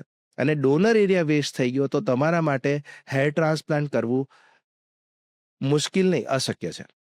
કારણ કે તમારે 5 તો પાછળ રાખવા જ પડશે. તમે 5 જ વાપરી શકો છો. પહેલી જ વખતમાં તમારા 6 વપરાઈ ગયા છે, તો હવે કોઈ પણ સારો સર્જન હશે એના માટે પણ આ બહુ જ ડિફિકલ્ટ છે. એટલા માટે ડોનર એરિયાનું ધ્યાન રાખવું બહુ જરૂરી છે. અને બીજી વાત રહી કે જે ડોનર મેં લીધો અને જ્યાં મૂક્યો, જ્યાં તમે વીકનેસની વાત કરી કે એ વાળ વીક થઈ જાય, કે એ વાળ હલકા પડી જાય, કે થીન થઈ જાય, તો આપણે એક વસ્તુ બહુ ઇઝીલી સમજી શકીએ છીએ કે ભગવાને 4 વસ્તુ આપી જેને આપણે કેર કહીશું. આમ તો બોડીની કેર કરવાની હોય, પણ 4 વસ્તુ જે મેઇનલી દેખાય છે: હેર, સ્કિન, ટીથ અને આઈઝ. આ 4 વસ્તુ છે, એની કેરની જરૂર છે, ટ્રીટમેન્ટની જરૂર નથી. અને કોઈ ટ્રીટમેન્ટ નથી, અને કેરની જરૂર છે. મતલબ આપણે એવું સમજીએ કે આપણે કોઈ દિવસ આંખના ડોક્ટરને એવું નહીં પૂછતા કે ક્યાં સુધી મારે ચશ્મા પહેરવાના. ચશ્મા આવ્યા છે તો ચશ્મા પહેરવાના છે. એવી જ રીતે ભાઈ, મારે ફેસ ગ્લો રાખવો છે, મારી સ્કિનને ઇમ્પ્રુવડ રાખવી છે, મારે રોજે તડકામાં ફરવાનું કામ છે, પણ મારે સનસ્ક્રીન નથી લગાડવું, તો then it is not a good idea. એવી જ રીતે વાળની એક પ્રોપર કેર કરવી બહુ જરૂરી છે. કે ધારો કે તમે એને હાઇડ્રેટ રાખો, પ્રોપર પાણી પીઓ, પ્રોપર ઊંઘ લો, પ્રોપર સિરમ્સ યુઝ કરો, ન્યુટ્રિશન્સ ઇમ્પ્રૂવ કરો. ધારો કે તમારું ડાયટ પ્રોપર નથી, તો આ બધી વસ્તુ કેરફુલનેસ છે. ધારો કે જો કોઈ વ્યક્તિ હેર ટ્રાન્સપ્લાન્ટ કર્યા પછી આટલું કેર લે છે, તો એના વાળ હંમેશા માટે રહે છે. અને મારા અનુભવમાં એવા ઘણા બધા પેશન્ટ્સ છે કે જે લોકો હેપી છે after 10 years also with hair transplant. તો આપણે વાત કરીએ કે જે રીતે તમે કીધું કે ડોનર એરિયામાંથી આપણે જે છે મૂળ સાથે જ વાળ કાઢી લઈએ છીએ ને ત્યાં ફરી ઉગતા નથી. It same as look like કે તમે કોઈને કિડની ડોનેટ કરી રહ્યા છો તો ફરી એ જે છે તમારી કિડની જે છે એ જગ્યાથી લેપ્સ થઈ ગઈ. કરેક્ટ. એ જ રીતે એ જે જગ્યા પર તમે જ્યાંથી વાળ કાઢ્યો ત્યાં ફરી વાળ ઉગવાનો નથી. એટલા માટે તમારે એવા ડોક્ટર જે છે ચૂઝ કરવાના છે જે પરફેક્ટ હોય. પહેલી વાર જ આપણી ગુજરાતીમાં કહેવત છે, પહેલો ઘા રાણાનો. પહેલી વાર જે તમે ડોક્ટરને તમે સિલેક્ટ કરો છો, ફાઇનાન્શિયલી જોવાની જરૂર નથી. ફાઇનાન્સ ઉપર હોઈ શકે, ફાઇનાન્સ નીચે હોઈ શકે, પણ તમે રાઈટ સર્જન. હું તમને એક અલગ રીતે સમજાવી દઉં છું કે કેવી રીતે તમારે હેર ટ્રાન્સપ્લાન્ટનું હોસ્પિટલ ચૂઝ કરવું. એકદમ બહુ સિમ્પલ છે, અને આ દર્શકોને ખૂબ જ લાભકારી રહેશે. એટલા માટે આ ઓફ ધ ટોપિક છે, પણ ચલો હું કહી દઉં છું કે જ્યારે પણ તમે હેર ટ્રાન્સપ્લાન્ટનું હોસ્પિટલ સિલેક્ટ કરો છો, ત્યારે 5 વસ્તુ તમારે ડૉક્ટરને પૂછવાની છે. 5 જ વસ્તુ. તમારે 5 વસ્તુ પૂછી 100% તમે રાઈટ જગ્યા પર હશો એ હું કહી શકું છું. સૌથી પહેલું છે, ડૉક્ટર શું ભણેલા છે. જેવી રીતે મેં તમને કીધું, NMC ગાઈડલાઇન્સ વાંચી લો. તો સૌથી પહેલી વસ્તુ છે કે ડૉક્ટર એક પ્લાસ્ટિક સર્જન હોવા જોઈએ. સેકન્ડ વસ્તુ, શું પોતે હાર્વેસ્ટિંગ કરશે? સાહેબ પોતે હાર્વેસ્ટિંગ કરવા જોઈએ. કારણ કે જે વાળ આપણે બહાર કાઢીએ છીએ એ જ વાળ આપણા લાઈફ ટાઈમનો ડોનર છે, એ આપણે આપી રહ્યા છે. અને એ ડોનર જો વેસ્ટ થઈ ગયો તૂટી ગયો, બગડી ગયો કે બ્રેકઆઉટ થઈ ગયો તો તમારું રિઝલ્ટ નથી આવવાનું. મતલબ એ થયો કે 10 વાળ મૂક્યા 2 વાળ ઉગ્યા. એ ફરી વખત એક ફેલિયરનું કારણ. એટલે પહેલી વસ્તુ બીજો શું પૂછીશું કે સાહેબ તમે પ્લાસ્ટિક સર્જન છો, તમે પોતે હાર્વેસ્ટિંગ કરશો. ત્રીજો પોઈન્ટ, સેફટી સ્ટેન્ડર્ડ્સ માટે એનએમસીની ગાઈડલાઇન્સ વાંચો અને એ તમે એમની વેબસાઇટ અથવા તો ગૂગલ ફોટોઝમાં જઈને ચેક કરો. એની અંદર હું 3-4 વસ્તુ કહી દઉં. સૌથી પહેલું, એ ક્લિનિક, સેન્ટર, સ્ટુડિયો ના હોવું જોઈએ, એ હોસ્પિટલ હોવું જોઈએ. સેકન્ડ વસ્તુ, એની અંદર પ્રોપર ફ્યુમિગેશન પ્રોટોકોલ્સ માટે પ્રોપર અરેન્જમેન્ટ હોવી જોઈએ. આ તમને ક્યાંથી મળશે? તમે એમના ગૂગલ ફોટોઝમાં જાઓ, તમને ઓટી સેટઅપ જોઈને ખબર પડી જશે. ત્રીજી વસ્તુ કે ત્યાં તમારે ત્રીજું જે જોવાનું છે એ છે ક્રેશ કાર્ટ ટ્રોલી. હવે ક્રેશ કાર્ટ ટ્રોલી શું છે એ તમે ઇન્ટરનેટ પર સર્ચ કરજો, પણ એનો મતલબ એ થાય કે માનો કે કોઈક પેશન્ટ છે, સમજો હું 45 વર્ષના કોઈ વ્યક્તિ છે, ડાયાબિટીસ છે, એનું હેર ટ્રાન્સપ્લાન્ટ કરી રહ્યો છું અને એને હાર્ટ એટેક આવે છે, તો શું ડૉક્ટર પાસે આ ઇક્વિપમેન્ટ છે? આ ઇક્વિપમેન્ટ વપરાય છે હાર્ટ એટેક આવી જાય ને તો પણ એને મેનેજ કરવા માટે. તો શું ડૉક્ટર પાસે ઇક્વિપમેન્ટ છે? એ તમને ફરી વખત ક્યાં મળશે? ગૂગલના એમના ફોટોઝની અંદર. ધારો કે એમણે ક્લિનિકના ફોટોઝ અપલોડ કર્યા હોય ત્યાંથી ખ્યાલ આવી જશે. અને fourth is 24/7 emergency helpline number હોવો જોઈએ ફાઇલ ઉપર અને બોર્ડ પર. જ્યાં એમનું બોર્ડ લાગેલું ત્યાં. એનું કારણ શું છે? હેર ટ્રાન્સપ્લાન્ટ તો થઈ ગયું, તમે ઘરે ગયા, તમને કોઈક મોટો પ્રોબ્લેમ થઈ ગયો, તો શું એ ડૉક્ટર કે એ હોસ્પિટલ ઓપન છે તમારા માટે? જો ધારો કે નથી અને કોઈ કોમ્પ્લિકેશન્સ આવી ગયું તો તમને કોણ બચાવશે? રિસન્ટલી જે કાનપુરમાં કેસ બન્યો, હમણાં આપણે એક કાનપુરનો કેસ બન્યો કે જેની અંદર 2 એન્જિનિયર્સની ડેથ થઈ છે. એનું એકમાત્ર કારણ હતું કે doctor could not pick up the call. અને આ વેરી વેરી ડેન્જરસ કહેવાય. આપણે સારા થવા માટે ગયા છે, આપણને કોઈ તકલીફ નથી થઈ, તો સારા થવા માટે જ્યારે ગયા છે તો આપણને તકલીફ થવી પણ ના જોઈએ. એટલા માટે તમે આ ચોથી વસ્તુ છે જે સેફટી સ્ટેન્ડર્ડ છે એ જોઈ લો. અને પાંચમી વસ્તુ છે કે તમે ડૉક્ટર જોડે ટેકનિક વિશે વાત કરો. કઈ ટેકનિકથી તમે હેર ટ્રાન્સપ્લાન્ટ કરશો? તો સૌથી પહેલાં એફયુઈ, જે મેં કીધું, મીડિયમ રેન્જ છે, અને ડીએચઆઈ સફાયર છે. બંને સારી ટેકનિક છે. You can opt for anything.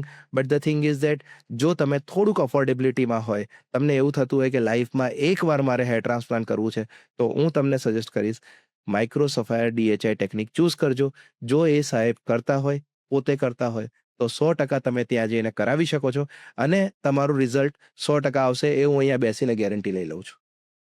Okay. અને જે બીજો પોઈન્ટ તમે કીધો હાર્વેસ્ટિંગ, તો અમારા જે દર્શક મિત્રો છે એમને મેડિકલ લેંગ્વેજમાં કદાચ નહીં ખ્યાલ આવે, વોટ ઇઝ હાર્વેસ્ટિંગ? જો હેર ટ્રાન્સપ્લાન્ટ છે ને, એમાં 4 ભાગ છે. સૌથી પહેલા આપણે પ્રોસિજરને આપણે 4 ભાગમાં ડિફરન્શિએટ કરીએ. સૌથી પહેલું છે કે હેરલાઇન ક્યાંથી ચાલુ થશે, હેરલાઇન કેવી બનશે. આ બહુ જ ઇમ્પોર્ટન્ટ છે. આની અંદર ઘણું બધું ડેપ્થમાં છે, પણ હેરલાઇન ક્યાંથી ચાલુ થશે, ફર્સ્ટ પોઈન્ટ. સેકન્ડ છે એનેસ્થેશિયા. એનેસ્થેશિયા જે છે કે જે આપણે રિજનલ એનેસ્થેશિયા આપીએ, લોકલ એનેસ્થેશિયા આપીએ છીએ, એ એનેસ્થેશિયા લાંબુ ચાલે એના માટે અમુક એની અંદર મેડિસિન વપરાય છે, જેના કારણે તમને લગભગ 8-9 કલાક સુધી કોઈ પણ જાતનું ખબર ના પડે. તો એ જે એનેસ્થેશિયા છે એ ડૉક્ટર પોતે આપવા જોઈએ. એની અંદર કોઈ સ્ટાફ, કોઈ ટેકનિશિયન એ ન કરવું જોઈએ, કારણ કે એ બહુ જ ડેન્જરસ કોમ્પ્લિકેશન્સમાં જઈ શકે છે. ત્રીજો પોઈન્ટ છે હાર્વેસ્ટિંગ. હાર્વેસ્ટિંગ મતલબ તમારો જે ડોનર એરિયા છે એમાંથી વાળ કાઢવા, એને પંચ કેટલું ડીપ મારવું, આ બધી વસ્તુ ડૉક્ટર પોતે કરવા જોઈએ. કારણ કે જેટલું તમે ડીપ જશો એટલું તમે ઇન્જરી કરવાના ચાન્સીસ છે. અને એ ડૉક્ટર જ્યારે પોતે કરતા હોય તો એની ક્રેડિટ પર છે, એના ક્વોલિફિકેશન્સ પર છે, એની સમજ પર છે, અને એ કોઈ રોબોટ ક્યારેય લઈ નહીં શકે.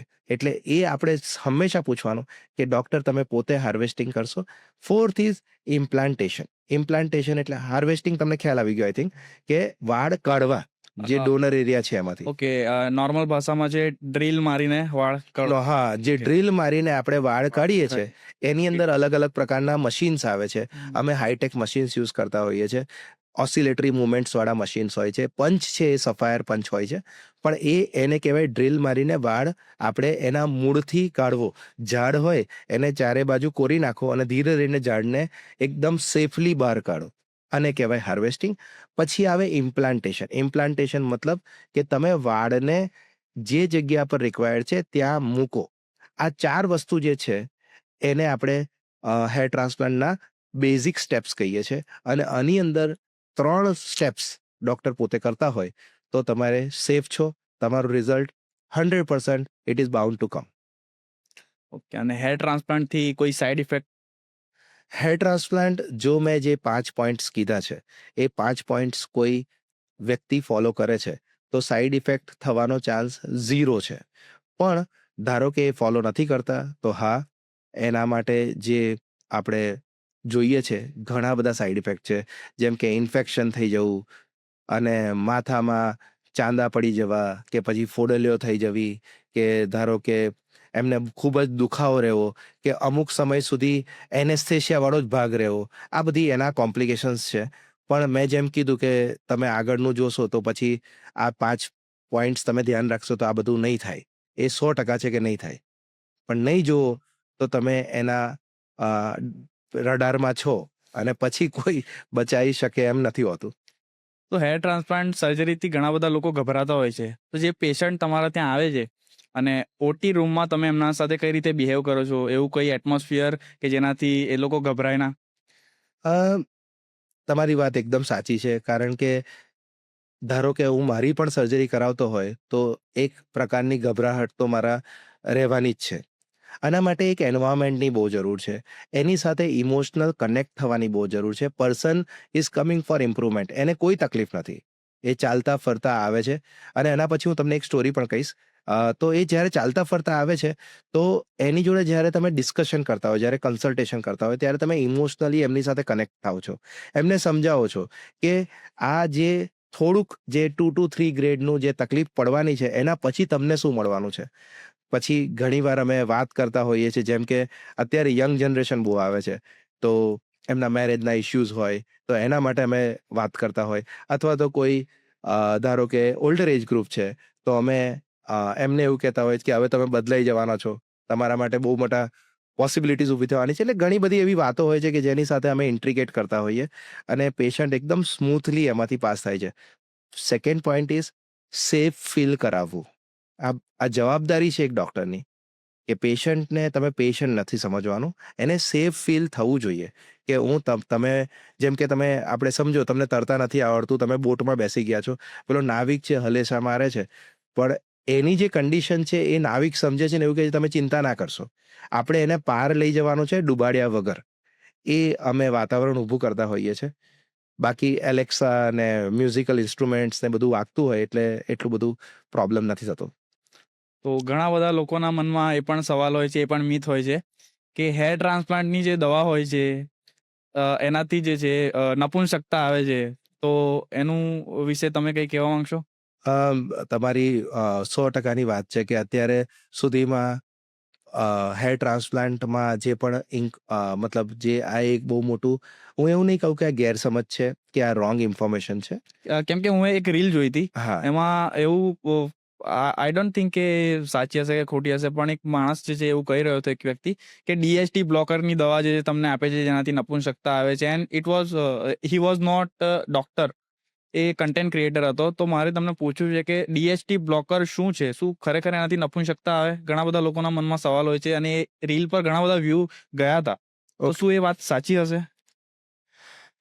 આપણે એને ધારો કે એવું સમજીએ કે આ જે ટ્રીટમેન્ટ છે એ કેમ થાય છે. સૌથી પહેલાં તો આપણે એવું સમજી શકીએ છીએ કે 70% મેલ્સ અત્યારે મેલ પેટર્ન બોલ્ડનેસથી પરેશાન છે. મેલ પેટર્ન બોલ્ડનેસનો મતલબ શું છે કે પુરુષને 2 ખાંચા પડે એમ પેટર્ન પડે, અને એના લીધે ત્યાં એમના વાળ જાય છે. પણ આવું કેમ થાય છે? કારણ કે ડાયહાઇડ્રો ટેસ્ટોસ્ટિરોન જે એન્ઝાઇમ છે એનું લેવલ વધી જાય છે, અને એને ઘટાડવા માટે એક સ્પેસિફિક ડ્રગ આવે છે જેનું નામ છે ફિનાસ્ટ્રાઇડ. એ આપવામાં આવે છે જે એનું લેવલ ઘટાડે છે, અને ધેટ ઇઝ ધ રીઝન આપણે મેલ પેટર્ન બોલ્ડનેસથી પાછા આવી શકીએ છીએ. હવે બીજો પ્રશ્ન, જે પ્રશ્ન છે કે શું એનાથી નપુંસકતા આવે છે કે નહીં. જેન્યુઅનલી કહું તો એવી ઘણી બધી સ્ટડીઝ છે જે આને સપોર્ટ કરતી નથી. અને આપણે જે વાત કરીએ છીએ એ વાત કરીએ છીએ પબ્લિકેશન ઇન મેડિસિનમાં. અહીંયા કોઈ એક્સપિરિયન્સ કામ નથી લાગવાનો, કારણ કે ઇટ ઇઝ અ કોંગ્લોમરેટ. મતલબ કે મારી પાસે એવી એક સ્ટડી છે જેની અંદર 77,000 પેશન્ટ્સ પર ફિનાસ્ટ્રાઇડનો ઉપયોગ થયો. એની અંદર અડધા લોકોને ફિનાસ્ટ્રાઇડ આપવામાં આવી, અડધા લોકોને પ્લેસેબો આપવામાં આવે. પ્લેસેબો એટલે સુગરની ટેબ્લેટ. પણ બંનેને કહેવામાં આવ્યું કે તમે ફિનાસ્ટ્રાઇડ લઈ રહ્યા છો અને બંનેની અંદર એવું દેખાવા મળ્યું કે 1% લોકોને એમને ફીલ થવા લાગ્યું કે મને નપુંસકતા છે. સો આની અંદર દેર ઇઝ નો બેઝિક્સ, પણ હું તમને એવું કહી શકું છું કે નો ડાઉટ અબાઉટ ઇટ, આ મેન્શન છે એની સાઇડ ઇફેક્ટમાં કે ધીસ ડ્રગ, એવી જ રીતે હું તમને કહું કે this drug can lead to impotency. હા, એ મેન્શન છે, પણ એ લેસ ધેન 1% લોકોમાં છે. અને હું મારા પેશન્ટ્સ જે છે એમને રેગ્યુલરલી કાઉન્સિલ એમ કરતો હોઉં છું, જો ધારો કે તમને લાગે છે કે તમે કોઈ આવા પ્રકારથી તમે પરેશાન થઈ રહ્યા છો, તમે તાત્કાલિક લેવલ પર અમને રિપોર્ટ કરો અને stop the medicine. That is the thing. It is totally reversible. બધી જ વસ્તુ રિવર્સ થાય છે. અને ધારો કે તમારા મગજમાં છે કે આવું થઈ શકે છે, તમે નહીં પણ લો તો હેર ટ્રાન્સપ્લાન્ટેડ વાળ નહીં ઉગે એવું નથી. હેર ટ્રાન્સપ્લાન્ટેડ વાળ 100% ઉગશે. ફિનાસ્ટ્રાઇડ એટલા માટે આપવામાં આવે છે કે આગળ બોલ્ડનેસ ના થાય. એટલે કોઈ વ્યક્તિને એમ હોય કે સાહેબ મને તો આ જોઈતું નથી, તો અમે કોઈ દિવસ એમને પ્રપોઝ નથી કરતા. તમારે એવું સમજવું પડશે કે પેરાસિટામોલથી પણ કિડની ફેલ થાય છે, પણ આપણે day in day out paracetamol લઈએ છીએ. સમજો કે પેરાસિટામોલ ધારો કે તમે એક ડિહાઇડ્રેટેડ પેશન્ટને આપો. ડિહાઇડ્રેટેડ મતલબ એક મેરેથોન રનર છે, એ દોડે છે અને મેરેથોન દોડીને ફિનિશ કરે છે કે મારું આખું શરીર દુખે છે, બધું પાણી નીકળી ગયું છે. હવે એને તમે પેરાસિટામોલની ટેબ્લેટ આપી દો તો એની કિડની ફેલ થવાના ચાન્સીસ ઘણા છે. એટલે પેરાસિટામોલની પણ એક સાઇડ ઇફેક્ટ છે કે એ કિડની ફેલ કરી શકે છે. એવી જ રીતે ફિનાસ્ટ્રાઇડની એલોપેથી એક એવું સાયન્સ છે કે જે તમને જેન્યુન વાત બધી વસ્તુ લખીને આપે છે. જે બીજું કોઈ સાયન્સ, હું બીજા કોઈ સાયન્સને નીચું કે નાનું નથી બતાવતો, પણ બીજું કોઈ સાયન્સ છે તમને સમજાઈ નહીં શકતું કે આ કેવી રીતે કામ કરશે, જ્યારે એલોપેથી સાયન્સ કહે છે. એટલે જો એમણે આ છે તો yes, it is less than 1% અને એનાથી ડરવાની જરૂર જરાય નથી. જો તમારા ડૉક્ટર પ્રોપર હશે, એને સમજ હશે, તો એ તમને આ જાણકારી આપીને કેવી રીતે, ધારો કે કદાચ કંઈક થાય છે તો રિવર્સ કરી શકાય, એની પણ એની રીત છે અને એ કરતા હોઈએ છીએ. તો તમે તો વડોદરામાં ઘણા બધા સમયથી સર્જરી કરી રહ્યા છો. તો વાત કરીએ કે વડોદરામાં 100માંથી કેટલા લોકોને મેલ બાલ્ડનેસ પેટર્નથી એ લોકો એફેક્ટેડ હશે? હું ધારો કે આ ફિગર બોલીશ તો તમને એમ થશે કે જેન્યુનલી આટલું બધું. મેં 20 વર્ષના છોકરાની અંદર 70% વાળ, 50% વાળ જતા જોયેલા છે વડોદરામાં. ઓનલી 20? હા, ઓનલી 20 યર્સ એજ. મતલબ એ થાય છે કે 70% લોકો અત્યારે મેલ પેટર્ન બોલ્ડનેસથી પીડાઈ રહ્યા છે. અને એનું કારણ શું હોઈ શકે? દેખો, હેર ફોલ થવું, અને એ મેલ હોય કે ફિમેલ, નોટ ઓનલી મેલ્સ, અત્યારે ફિમેલમાં પણ એટલું જ બોલ્ડનેસનું ધારાધોરણ વધી રહ્યું છે. તો એના બેઝિક 6 કારણ છે. આપણે મોટું મોટું જોઈ લઈએ તો 6 કારણ છે. સૌથી પહેલું છે ઉંમર. ધારો કે કોઈક 40-45 થાય છે તો ઉંમરના લીધે થોડા વાળ હલકા થવા એ વ્યાજબી છે, એ બરાબર છે. સેકન્ડ છે હેરિડિટી. વારસાગત બહુ જ મોટો ફેક્ટર છે કે તમને એ બોલ્ડનેસ તરફ લઈ જઈ શકે છે. જે બીજી 2 વસ્તુ છે એ આપણા યંગ જનરેશન માટે છે, એટલે હું થોડી વિસ્તારથી વાત કરીશ. એ છે સ્ટ્રેસ અને એન્વાયરમેન્ટ. સ્ટ્રેસ જે છે એ મેનેજેબલ સ્ટ્રેસ હોય ત્યાં સુધી બરાબર છે, પણ અનમેનેજેબલ સ્ટ્રેસ જ્યારે આપણે લઈ લઈએ છીએ, મતલબ કે એક્સ્ટ્રા કોર્સ, અથવા તો આપણે એવું સમજીએ મલ્ટીટાસ્કર બની જઈએ આપણે, કે સવારે ઉઠીને આ પણ કરી લેવું છે, બપોરે આ પણ કરી લેવું છે, સાંજે આ પણ કરી લેવું છે. So you are constantly putting stress on your brain that leads to increase in steroidal hormones, અને એક કારણ એ પણ છે. બીજું જે સ્ટ્રેસમાં આવે છે એ છે સ્લીપ. અત્યારના મોટા ભાગના યંગ જનરેશનમાં જોવા મળે છે કે એમની ઊંઘ અપૂરતી છે. બીજી વસ્તુ છે, અપૂરતી તો છે જ, પણ ડિસ્ટર્બ પણ છે. ડિસ્ટર્બનો મતલબ છે, આપણે ઇઝી ભાષામાં કહીએ દર્શક માટે તો સપના બહુ આવવા. જો તમને બહુ ડ્રીમ્સ આવે છે કોઈક ને કોઈક કારણે, એનું મતલબ તમારું મગજ ચાલી રહ્યું છે, તમે આરામ નથી આપ્યો મગજને. ત્રીજી રીત ઇઝી એ છે કે જો તમે સવારથી સાંજમાં જ્યારે તમે સભાન અવસ્થામાં છો ત્યારે તમને કોન્સ્ટન્ટ બગાસા આવવા, આ પણ ત્રીજી રીત છે કે તમે બોડીને પ્રોપર રેસ્ટ નથી આપ્યો. આવી 3-4 વસ્તુઓ છે કે જેને આપણે સ્ટ્રેસમાં વર્ણવીશું. ચોથું છે એન્વાયરમેન્ટ, વાતાવરણ. વાતાવરણમાં આપણે એવું કહીશું હાર્ડ વોટર છે, બહુ ગરમ પાણીએ નાખીએ છીએ, ડેન્ડ્રફ બહુ થઈ જાય છે અને તમે પ્રોપર સારવાર નથી લઈ રહ્યા, નથી તમે કોઈ ડૉક્ટરને પૂછી રહ્યા, જાતે ને જાતે તમે ઇન્ટરનેટ પરથી કન્ઝ્યુમ કરો છો કોઈક વસ્તુઓને, that is also one of the reason for hair loss. 5મી ને 6ઠ્ઠી છે એ ડૉક્ટર માટે જ છે સ્પેસિફિકલી, જે હું યુઝ્યુઅલી મારા પેશન્ટ્સને સમજાવતો હોઉં છું. એ છે ન્યુટ્રિશન અને છેલ્લું રહ્યું હોર્મોન્સ. તો ન્યુટ્રિશન કેવી રીતે આપવું એ ડૉક્ટરને બહુ સારી રીતે ખબર હોય છે, જેની ઉણપ હોય એ આપવું જોઈએ. અને હોર્મોન્સ જે આપણે ફરી વખત વાત કરીએ કે જો તમારી અંદર ડાયહાઇડ્રોટેસ્ટોસ્ટેરોન હાઈ છે અથવા ફિમેલ્સની અંદર અમુક હોર્મોન્સની ઉતાર ચઢાવ થઈ રહ્યા છે, તો એને સ્ટેબિલાઇઝ કરીશું, જેમ કે થાઇરોઇડ છે, પીસીઓએસ છે ફિમેલ્સમાં. તો આને જો આપણે ધારો કે બેલેન્સ કરીએ તો હેરફોલ થવાની શક્યતાઓ ઘટી જાય છે અથવા નથી થતી. તો તમારા દર્શકો માટે એટલું જ છે કે સ્ટ્રેસ અને એન્વાયરમેન્ટ તમે કંટ્રોલ કરો, સારું ન્યુટ્રિશન લો અને પ્રોપર સ્લીપ લો. ઊંઘ સૌથી ઇમ્પોર્ટન્ટ વસ્તુ છે તમારા હેરફોલને રોકવા હોય તો. લેટ મી આસ્ક યુ, ઘણી બધી એડવર્ટાઇઝમાં આપણે જોઈએ છીએ કે તમે આ તેલ લગાવો તો તમારા વાળ મજબૂત થશે. તો આઈ ડોન્ટ થિંક કે એવું હશે. મેડિકલી એનો કોઈ બેનિફિટ ખરો? કેમ કે સપોઝ કે મારું જે હાડકું છે એને અંદરથી પોષણ નથી મળી રહ્યું અને ઉપરથી હું કંઈ લગાવું તો એને બેનિફિટ ખરો? એ જ રીતે વાળમાં જે એડવર્ટાઇઝમાં આપણે જોઈએ છે આ તેલ યુઝ કરો, આ તેલ યુઝ કરો તો તમારા વાળ નહીં ખરે, એનો કોઈ લોજિક કે પછી જે છે આપણા જેનેટિક્સ જે છે એ મોટો ફેક્ટર છે? જો હું આમાં મારો મત આપીશ તો મારો મત એવો છે કે આપણા દેશ સિવાય કોઈ જગ્યાએ તેલ વેચાતું નથી. બરાબર છે.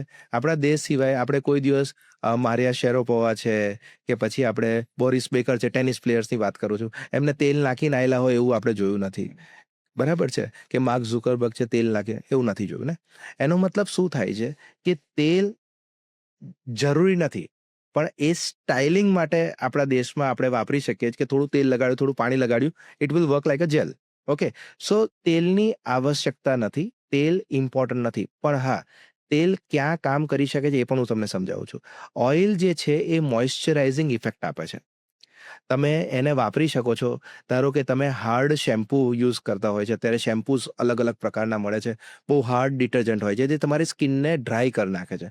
તો તમે પહેલાં ઓઇલ લગાડી દો, પછી તમે શેમ્પૂ કરો તો તમારા સ્કિનને ડેમેજ ઓછું કરશે. અહીંયા હું ઓઇલનો ઉપયોગ કહીશ. એટલે ઓઇલ છે એ લગાવવાની કોઈ રિક્વાયરમેન્ટ નથી. હા, તમને ગમે છે, તમે લગાવો છો, you can use it as a styling agent અને સારું પણ છે. પણ એનાથી વાળ ઉગશે એવું નથી હોતું. અમુક તેલની અંદર એન્ટીબેક્ટેરિયલ પ્રોપર્ટીઝ હોય છે. આપણા વનસ્પતિમાં અમુક એન્ટીબેક્ટેરિયલ પ્રોપર્ટીઝ હોય છે, તો એ હેલ્પ કરે છે માઇનર ડેન્ડ્રફને ઓછું કરવા માટે. પણ દરેક માટે દરેક તેલ સૂટ કરી લેશે એવું નથી. ઉલટાનું ઘણીવાર ઊંધું પણ પડે છે કે એના કારણે ડિઝીઝ થાય છે, તકલીફ થાય છે, ડેન્ડ્રફ વધી જાય છે અને હેર લોસ પણ થાય છે.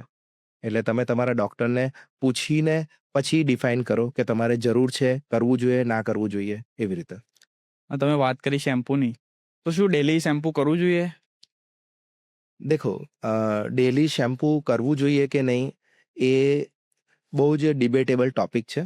કારણ કે શેમ્પૂ જે છે એ ખાલી શેમ્પૂ નથી, એની અંદર ડિટર્જન્ટ આવે છે. ડિટર્જન્ટ મતલબ જે ફીણ બનાવે છે. આપણે કોવિડના ટાઈમમાં આપણને ખબર છે કે આપણે બહુ બધા લોકોએ પેલું સ્ટરીલિયમ યુઝ કર્યું હતું, જે હાથ સેનિટાઈઝર યુઝ કર્યું હતું, યુ નો. તો જ્યારે આપણે સેનિટાઈઝર યુઝ કરતા હતા તો એની અંદર થોડું આલ્કોહોલ કમ્પોનન્ટ હતું. એના કારણે આપણું સ્કિન ડ્રાય થઈ ગઈ હતી અને ઘણા બધા લોકોને પ્રોબ્લેમ થયો હશે કે આંગળીઓમાંથી સ્કિન ઉખડતી હતી અને એવું બધું, હાથમાંથી સ્કિન ઉખડતી હતી. What was that? એ શું હતું? અમારા ડૉક્ટર્સમાં બહુ કોમન હતું, કારણ કે વારંવાર અમે ગ્લવ્સ પહેરતા હતા, હાથ સાફ કરતા હતા. હવે એનું રીઝન શું હતું? એવી જ રીતે જે શેમ્પૂ છે એની અંદર ડિટર્જન્ટના લીધે તમારી સ્કિન છે એ નોર્મલ જે બેક્ટેરિયા પ્રોડ્યુસ કરે છે, નોર્મલ પસીનો જે પ્રોડ્યુસ કરે છે, એનું લેયર બનાવે છે, જે સ્કિન માટે જરૂરી છે. એ તમે વારંવાર ડિટર્જન્ટ કરશો તો શું થશે? એટલે હું એવું કહીશ કે જો ધારો કે તમે શેમ્પૂ રોજે પણ ઉપયોગ કરવા માંગો છો તો એકદમ લાઇટ વેમાં, મતલબ તમારે શું કરવું જોઈએ? થોડુંક શેમ્પૂ લો ટમ્બલરની અંદર, વધારે પાણી લો, મિક્સ કરો, ફોમ બનાવો, એને તમે યુઝ કરો તો તમારા હેર્સને ઓછું ડેમેજ કરશે. બીજી વસ્તુ એ છે, ગરમ પાણી છે એ ડાયરેક્ટ ઠંડીની સિઝનમાં બહુ કોમન છે, મજા આવે ગરમ પાણી નાખીએ એટલે. ગરમીની સિઝન હોય કે ઠંડીની સિઝન હોય, માથું જ્યારે ધોવો તો હૂંફાળું પાણી અથવા ઠંડા પાણીથી માથું ધોવો. ત્રીજી વસ્તુ, હું ઘણા બધા પેશન્ટ્સને કહેતો હોઉં છું અને કે જ્યારે તમારે જરૂર નથી ત્યારે માથામાં પાણી ના નાખો. આ બહુ ઇઝી રીત છે, કારણ કે તમને શેમ્પૂ દર વખતે કરવાની જે મજા આવે છે એ તમે નહીં કરો તો તમને શેમ્પૂ કરવાનું મન નહીં થાય. એટલે તમે શું કરો કે પાણી માથામાં ન નાખો જ્યારે તમે શેમ્પૂ નથી કરી રહ્યા. આ 3 ટિપ્સ જે છે કે રેગ્યુલર શેમ્પૂ કરો એમાં કોઈ પ્રોબ્લેમ નથી, પણ એને બહુ ડાયલ્યુટ કરીને યુઝ કરો જેથી તમારી ડિટર્જન્ટ એક્શનના લીધે સ્કિન ડેમેજ ના થાય. આટલું કરશે તો પણ હેરફોલમાં બહુ જ રાહત થઈ જશે. તો હવે વાત કરીએ કે ટ્રાન્સપ્લાન્ટેડ હેર એને છોડીને તમે ટ્રાન્સપ્લાન્ટ તો કરાવી લીધા વાળ, પરંતુ જે તમારા એક્ઝિસ્ટિંગ હેર છે જે ટ્રાન્સપ્લાન્ટેડ નથી, જે પહેલેથી તમારા જે વાળ છે એના માટે શું કરવું જોઈએ? તમે હેર ટ્રાન્સપ્લાન્ટ કરાવ્યું, તમે કીધું કે હેર ટ્રાન્સપ્લાન્ટેડ જે હેર છે એ તો રહેવાના જ છે, પરંતુ જે આપણા એક્ઝિસ્ટિંગ વાળ છે એની કેર કરવા માટે શું કરવું જોઈએ? ડન. જો હવે ફરી વખત એ જ ચેપ્ટર પર પાછું ચાલુ થાય છે કે એક્ઝિસ્ટિંગ વાળ માટે 4 વસ્તુને આપણે સ્ટેબલ કરીશું. વન્સ અગેન ધોઝ ફેક્ટર્સ જે આપણા હેરને નુકસાન આપતા હતા એ ફેક્ટર્સને આપણે ઇમ્પ્રૂવ કરીશું. ન્યુટ્રિશન, હોર્મોન, લાઇફસ્ટાઇલ અને પછી અમુક ઇન્વેઝિવ ટ્રીટમેન્ટ્સ. ઇન્વેઝિવ ટ્રીટમેન્ટમાં આપણે વાત કરીશું PRPના સેશન્સ, ગ્રોથ ફેક્ટર કોન્સન્ટ્રેટના સેક્શન્સ, અને અત્યારે પ્લાન્ટ બેઝડ સ્ટેમ સેલ્સ જે અવેલેબલ છે, એક્ઝોઝોમ્સ, એ આપણે યુઝ કરી શકીએ છીએ આપણા એક્ઝિસ્ટિંગ હેરને ઇમ્પ્રૂવ કરવા માટે. તો once again we will start with 4 points. First is nutrition. હું મારા દરેક પેશન્ટને એટલું જ કહું છું કે મેંદો બંધ કરી દો. બહુ ઇઝી રીત છે. મેંદો છે એ ઓછો કરી દો. Refined flour should not be taken, whether it is pizza, whether is tandoori, whether it is કંઈ પણ તમે નાન ખાઓ છો, decrease it to an extent કે તમને એવું યાદ આવવું જોઈએ કે છેલ્લે મેં ક્યારે ખાધું હતું. એટલું બધું ડિક્રીઝ કરી દો કે છેલ્લે મહિને ખાધું હતું. સેકન્ડ પોઈન્ટ જે છે સ્લીપ, મેં જેમ કીધું એ આપણે લાઈફસ્ટાઈલમાં ઇમ્પ્રૂવ કરીશું. મલ્ટીટાસ્કર હોય તમે તો મલ્ટીટાસ્કિંગ થોડુંક ઓછું કરી દો. બરાબર છે? મતલબ તમે આજનો દિવસ આ કરો તો કાલનો દિવસ આ કરો, તમે આ પણ કરી લો, એવું ઓછું કરો. થર્ડ ઇઝ હોર્મોનલ બેલેન્સ માટે તમે ડૉક્ટરની સલાહ લો. જે મેં તમને કીધું કે જો તમને હોર્મોનલ ઇશ્યુઝ હોય એનો મતલબ એ થાય કે માત્ર આપણે DHT પર વાત નથી કરી રહ્યા, થાઇરોઇડનો ઇશ્યુ છે કે પછી બીજા કોઈ હોર્મોન્સ, PCOSના પ્રોબ્લેમ્સ છે, તો એને સ્ટેબિલાઇઝ કરો. અને આ 3 વસ્તુ કરવાની સાથે જો આપણે ગ્રોથ ફેક્ટર કોન્સન્ટ્રેટ, જેની અંદર આપણે એવું સમજીએ છીએ કે બહુ બધા ભગવાને બધી જ વસ્તુ બોડીમાં આપી છે, કે ગ્રોથ ફેક્ટર્સ જે આપણા બોડીમાંથી આપણે એક્સટ્રેક્ટ કરીએ છીએ એ જો ધારો કે આપણે સ્કેલ્પમાં આપીશું તો હેર એને એક ન્યુટ્રિશન મળશે, એક અમૃત મળશે, જેનાથી જે જતો વાળ હશે, જે પતલો વાળ થઈ ગયો એ પણ જાડો થઈને બહાર આવશે અને તમને એક ડેન્સિટીનો અનુભવ થશે ને થશે જ. આની સાથે તમે થોડું હાયર ટ્રીટમેન્ટ તમે વધારે અફોર્ડ કરી શકો છો તો એબ્સોલ્યુટલી એક્ઝોઝોમ્સ પર તમે જઈ શકો છો. આ 4 વસ્તુ કરવી જોઈએ. અને કયા મોટા બોલિવૂડ એક્ટરે હેર ટ્રાન્સપ્લાન્ટ સર્જરી કરાવી છે? આનો જવાબ એવો છે કે લગભગ તમે જેટલા પણ બોલિવૂડ એક્ટર્સને જુઓ છો 99% લોકોએ હેર ટ્રાન્સપ્લાન્ટ કરાવ્યું છે. હેર ટ્રાન્સપ્લાન્ટ જે છે એ બહુ કોમન પ્રોસિજર છે. કોઈએ ખાલી હેરલાઇન કરાવી હશે, કોઈકે વચ્ચે વચ્ચે થોડા વાળ નખાયા હશે.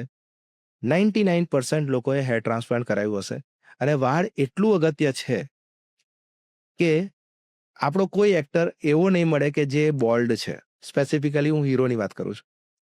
બીજી વસ્તુ કે ધારો કે એ બોલ્ડ છે તો એ હંમેશા પેચ પહેરીને આવશે, હેર પેચ પહેરીને આવશે. મતલબ વાળનું મહત્વ કયા લેવલનું છે કે આના વગર પ્રેઝન્ટ થવું એ એક આપણા માટે એક શરમ છે, એક શોભ છે. એટલે 99% આપણે બોલિવૂડ કો, ટોલિવૂડ કો કે કોઈ પણ એક્ટર્સ છે એમણે હેર ટ્રાન્સપ્લાન્ટ કરાવ્યું હશે, અને નહીં કરાવ્યું હોય તો એ પેચ 100% પહેરતા હશે. હેરથી આપણી જે પર્સનાલિટી જે છે, આપણું જે પ્રેઝન્સ છે એ લોકો વચ્ચે દેખાય, પર્સનાલિટી આખી ચેન્જ થઈ જાય. આખી ચેન્જ થઈ જાય, તમે યંગ લાગો. કેમ કે તમે એટલા માટે યંગ લાગો કારણ કે નોર્મલી આપણે જોયું છે કે 50s થોડાક હેર જવા જ જોઈએ, તો તમે 25 જો જતા રહ્યા અને તમે 40 ના દેખાવ છો તો તમને પોતે પણ તો તમારું પ્રેઝન્ટેબિલિટીમાં ફરક આવશે, તમારો કોન્ફિડન્સ ઘટશે અને તમારું ડે ટુ ડે લાઈફમાં તમને એની ઇફેક્ટ દેખાશે. ઘણા લોકોનું કહેવું એવું છે કે તમે જે ખોરાક કન્ઝ્યુમ કરો એમાંથી પણ તમને જે છે વાળને પોષણ મળે, પણ હું ઘણી બધી જગ્યાએ એવું પણ જોયું છે. થોડો ફની ક્વેશ્ચન છે કે સારા ઘરના જે લોકો હોય છે એમના વાળ નથી હોતા અને જે લોકો ભીખ માંગતા હોય છે, એ લોકોના ઘણા બધા વાળ હોય છે, દાઢી હોય છે, એનો શું કારણ શું છે એનું? ફરી વખત ત્યાં જ જઈએ છીએ આપણે, સ્ટ્રેસ, મલ્ટીટાસ્કિંગ. જે વસ્તુને જો ધારો કે આપણે નહીં બંધ કરીએ તો આપણા બેવ નહીં જતા રહેશે. એટલે આમાં કેવું છે, તમે સમજો કે હું તમને 3-4 એક્ઝામ્પલ આપું કે આપણા ત્યાં કોઈ વર્કર આવે છે કામ કરવા માટે, તમે એમના જોજો, એમના પણ સારા એવા ગ્રોથ હશે. તમે જેમ બેગર્સથી વાત કર્યું, એના પણ સારા એવા ગ્રોથ હશે. સો લોજિકલી એમનું ન્યુટ્રિશન તો આપણા કરતાં ઓછું છે એવું માની લઈએ, પણ એમની પાસે શું છે હું સમજાવું. એ તડકામાં જશે, વિટામિન ડી લેશે, જે અત્યારની 99% જનરેશન છે ને, એમને તડકો જ નહીં જોયો. They wake up at 10 o'clock, they end at 10 o'clock, અને આખો દિવસ ઓફિસ વર્ક હોય કે બિઝીનેસ હોય, એના કારણે તમે કોઈ દિવસ છે નેચરલ વસ્તુ લઈ નથી રહ્યા, તમે નેચરલ ઓક્સિજન નથી લઈ રહ્યા, તમે ન્યુટ્રિશન પ્રોપર્સ નથી લઈ રહ્યા, અને એની ઉપર તમે સ્ટ્રેસ આપી રહ્યા છો. સ્લીપ તમારી પ્રોપર નથી. બેગર ધારો કે રોડ પર સૂતો હશે તો પણ રાજાની જેમ સૂતો હશે. એને સ્ટ્રેસ નહીં હોય, એને સ્ટ્રેસ જ નથી કે કાલે ઉઠીને કોણ આપણું રૂલિંગ પાર્ટી હશે. આપણને પ્રોબ્લેમ છે. હું એવું નથી કહેતો કે આપણે એમના જેવું જીવીએ, પણ હું તમને એવું પણ કહું છું કે થોડું સ્ટ્રેસ ફ્રી, થોડુંક છે ને break in your daily stress, તો તમને જેન્યુઅનલી ફરક પડશે. અને હું તમને એવું કોઈકને એવું ના કરી શકાય, પણ અમુક પ્રોફેશન્સ છે, એ પ્રોફેશનને તમે જોજો. આપણે કોઈને નામ નહીં આપીએ કારણ કે ઘણીવાર લાગી શકે છે, પણ તમે અમુક પ્રોફેશનને જોજો કે જે લોકો રેગ્યુલર નાઇટ ડ્યુટી કરે છે, યંગ છોકરાઓની વાત કરું છું, તમે જોઈ લો, એમના હેર્સમાં પ્રોબ્લેમ હશે ને હશે જ. હશે. બીજી વસ્તુ તમને કહું કે સ્પેસિફિક એવું વર્ક છે કે જેની અંદર તમે કોન્સ્ટન્ટ સ્ક્રીનમાં જોઈ રહ્યા છો. હું નામ નથી આપી રહ્યો કોણ છે. તમે કોન્સ્ટન્ટ સ્ક્રીનમાં જોઈ રહ્યા છો, તમે કોન્સ્ટન્ટ ચિંતન કરી રહ્યા છો, તમે કોન્સ્ટન્ટ થોટ પ્રોસેસ મૂકી રહ્યા છો કે મારે આમાંથી આવું બનાવવું છે, આમાંથી આવું બનાવવું છે, આવું કંઈક કરી રહ્યા છે. એમના પણ હેર્સ ઓછા જશે. You can understand the level of stress they are passing through, અને એના કારણે આટલું યંગ જનરેશનમાં હેર ફોલ થાય છે. પણ હેર ટ્રાન્સપ્લાન્ટ આનો એકદમ પરફેક્ટ ઇલાજ છે. You can get back to the confidence, plus go again, bring your lifestyle to a normal, તો તમને ખૂબ જ મતલબ તમે લાઈફ એક સારી રીતે કાઢી શકો. એટલે પહેલા પોઈન્ટની તમે જે વાત કરી એનો મતલબ છે કે લેસ સ્લીપ, અને બીજું જે તમે વાત કરી એનો મતલબ છે કે મેન્ટલ સ્ટ્રેસ. ઓકે, તો હવે આપણે વાત કરીએ કે હેર ટ્રાન્સપ્લાન્ટ સિવાય લોકો હમણાં બિયર્ડ ટ્રાન્સપ્લાન્ટ તરફ પણ જઈ રહ્યા છે. કેમ કે એવું જોવામાં આવ્યું છે કે હાલના સમયમાં બિયર્ડનો જે ક્રેઝ છે લોકોમાં બહુ વધારે છે. તો એનો જે રેટ છે, ઇટ મીન્સ કે કેટલા લોકો, જે 100માંથી કેટલા લોકો બિયર્ડ ટ્રાન્સપ્લાન્ટ તરફ જઈ રહ્યા છે. ઓકે, આ પણ એક બહુ જ કોમન રિક્વાયરમેન્ટ થઈ ગઈ છે અત્યારે, સ્પેસિફિકલી યંગ મેલ્સમાં. હું અને એવું નહીં કહું કે મને 35 થી 40 વર્ષ પછી કોઈ પેશન્ટ આવીને પૂછ્યું છે, 83 વર્ષે હેર ટ્રાન્સપ્લાન્ટ થયું છે મારા ત્યાં, પણ 35ના જે યંગર એજ ગ્રુપ, 35થી યંગર, એ લોકોને બિયર્ડનો જબરદસ્ત ક્રેઝ છે. અને the thing is that yes, hair transplant આનો પણ આન્સર આપે છે, અને એટલું નેચરલ ફીલ આવે છે બિયર્ડ ટ્રાન્સપ્લાન્ટ પછી કે તમને ગમે કે exactly how you wanted you get your face again. So beard transplant is very common, very very common. તમે ધારો કે રેટ પૂછો કે વડોદરામાં કેટલા લોકોમાં એની ઈચ્છા હશે, કરાવે છે, એ તો પછીની વાત છે. પણ હું એવું કહીશ કે 100માંથી 95 છોકરાઓને દાઢી જોઈતી હશે આજના જમાનામાં, એટલું રિક્વાયરમેન્ટ છે. So yes, beard transplant is becoming day by day very common. અને શું ફિમેલ્સ પણ હેર ટ્રાન્સપ્લાન્ટ કરાવે છે? અને એ સવાલનો તમે જવાબ આપો એના પહેલા હું એ પણ પૂછવા માંગીશ કે ફિમેલ્સમાં જે મેલ્સ જે બાલ્ડનેસ હોય છે એ જોવા નથી મળતી, એમની જે હેરલાઇન હોય છે એ કમ્પ્લીટ જ હોય છે, એનો શું રીઝન? અચ્છા, હવે આપણે એને જો ધારો કે સમજીએ તો મેલ પેટર્ન બોલ્ડનેસ છે, એ નોર્વુડ કરીને એક ડૉક્ટરે આપ્યું હતું. એને મેલ પેટર્ન બોલ્ડનેસ કીધું, ગ્રેડ 1, 2, 3, 4, 5, 6, 7. પણ નોર્વુડે ક્લાસિફિકેશન આપ્યું, એ ફિમેલનું ક્લાસિફિકેશન એ સેમ નથી, કેમ કે ફિમેલના હોર્મોન્સ અલગ છે, ફિમેલનું સ્કલ જે છે એ અલગ છે આપણા કરતાં. એટલે એની અંદર જે પેટર્ન આવે છે એને અમે લોકો કહીએ છીએ ડિફ્યુઝ પેટર્ન એલોપેશિયા, અને એને ક્લાસિફાઈ કર્યું સિન્કલેર અને લુડવિગે. આપણે બહુ ડિટેલમાં નથી જતા, પણ આપણે સમજીએ કે ફિમેલની જે પેટર્ન બોલ્ડનેસ છે એ શું છે કે બધી જગ્યાથી એના વાળ આછા થાય છે, અહીંયાથી આછા થાય છે, અહીંયાથી સૌથી પહેલાં થોડી પાથી દેખાવાની ચાલુ થાય, જે પાર્ટિંગ થતી હોય અને પછી ધીરે ધીરે એની ફરતે થોડા થોડા વાળ જાય ને પછી આખા આમ કરીને વચ્ચેથી વાળ જતા રહેતા હોય છે. તો this is female pattern boldness. અને ફિમેલ બોલ્ડનેસની અંદર પણ અત્યારે હેર ટ્રાન્સપ્લાન્ટ ખૂબ જ સરસ રીતે આન્સર આપી રહ્યું છે. અને એ પણ જેવી રીતે પુરુષની અંદર હેર ટ્રીમ કરીને કરીએ છીએ એવી રીતે નથી કરતા. હેર ટ્રીમ કર્યા વગર ફિમેલમાં હેર ટ્રાન્સપ્લાન્ટ શક્ય છે અને બહુ સરસ રિઝલ્ટ્સ આપે છે. તો let me ask you, you are an expert in plastic surgery, cosmetic surgery. તો વાત કરીએ હેર ટ્રાન્સપ્લાન્ટની. તો what is hair transplant for you? Practice, easy, normal કે hard? I love it basically hair transplant. હું તમને એક ઉદાહરણ આપીશ કે કેમ હું બહુ પ્રેમ કરું છું આ પ્રોફેશનને. હું સ્પેસિફિકલી એક પ્લાસ્ટિક સર્જન, કોસ્મેટિક સર્જન તરીકે હું મારા પ્રોફેશનને બહુ જ પ્રેમ કરું છું. એનું રીઝન એક જ છે કે અમુક વખત તમને એવા સ્ટેટમેન્ટ્સ મળે ને કે એ સ્ટેટમેન્ટ્સ તમને છે ને લાઈફ, જેમ મેં પહેલી સ્ટોરીથી સ્ટાર્ટ કરી એવી તમને એક બીજી સ્ટોરી કહું કે એક બહેન હતા જેનું હેર ટ્રાન્સપ્લાન્ટ નક્કી થયું હતું અને એ બહેન આવવાના હતા અમદાવાદથી. અને તમે બિલીવ નહીં કરો, એમણે જે મને સ્ટેટમેન્ટ આપ્યું જે દિવસે એમનું ટ્રાન્સપ્લાન્ટ હતું, એ સ્ટેટમેન્ટ એવું હતું કે મેં 3 સર્જરી પહેલાં કરાઈ છે. મારી કોથળીની ને બીજી 2-3 સર્જરી એમણે કરાઈ છે, નોટ કોસ્મેટિક સર્જરી, રૂટીન જે રિક્વાયરમેન્ટ હતી, ફ્રેક્ચર થયું હતું ને એવી રીતે. સર, હું એટલી ગભરાતી હતી કેમ કે જ્યારે મારે એ સર્જરી કરાવવાની હતી તો મને એટલો ડર લાગતો હતો કેટલું દુખશે, આમ છે તેમ છે. આખી રાત મને એવું ગમતું નહોતું. પણ મારી હેર ટ્રાન્સપ્લાન્ટ સર્જરી જ્યારે નક્કી થઈ, મેં મારા હસબન્ડને કન્વિન્સ કર્યા કે પ્લીઝ મને કરાવી દો. અને જ્યારે મારી હેર ટ્રાન્સપ્લાન્ટની સર્જરી નક્કી થઈ, એ દિવસથી હું આ દિવસની એકદમ પેલા ચાતકની જેમ રાહ જોઉં છું કે ક્યારે મારો લુક ચેન્જ થશે. ક્યારે હું રાત્રે એટલા માટે નથી સૂતી કે જલ્દી જલ્દી પહોંચી જાઉં, જલ્દી જલ્દી સાહેબને બોલાવી લઉં, જલ્દી જલ્દી મારું પ્રોસિજર થઈ જાય અને જલ્દી જલ્દી મારા વાળ આવી જાય. આટલું ઇમ્પોર્ટન્ટ છે, તમે સમજો કે કેટલું ઇમ્પોર્ટન્ટ છે એના માટે એના લુક્સને લઈને. So this is what is real plastic cosmetic surgery અને એ જ મારા માટે હેર ટ્રાન્સપ્લાન્ટ છે.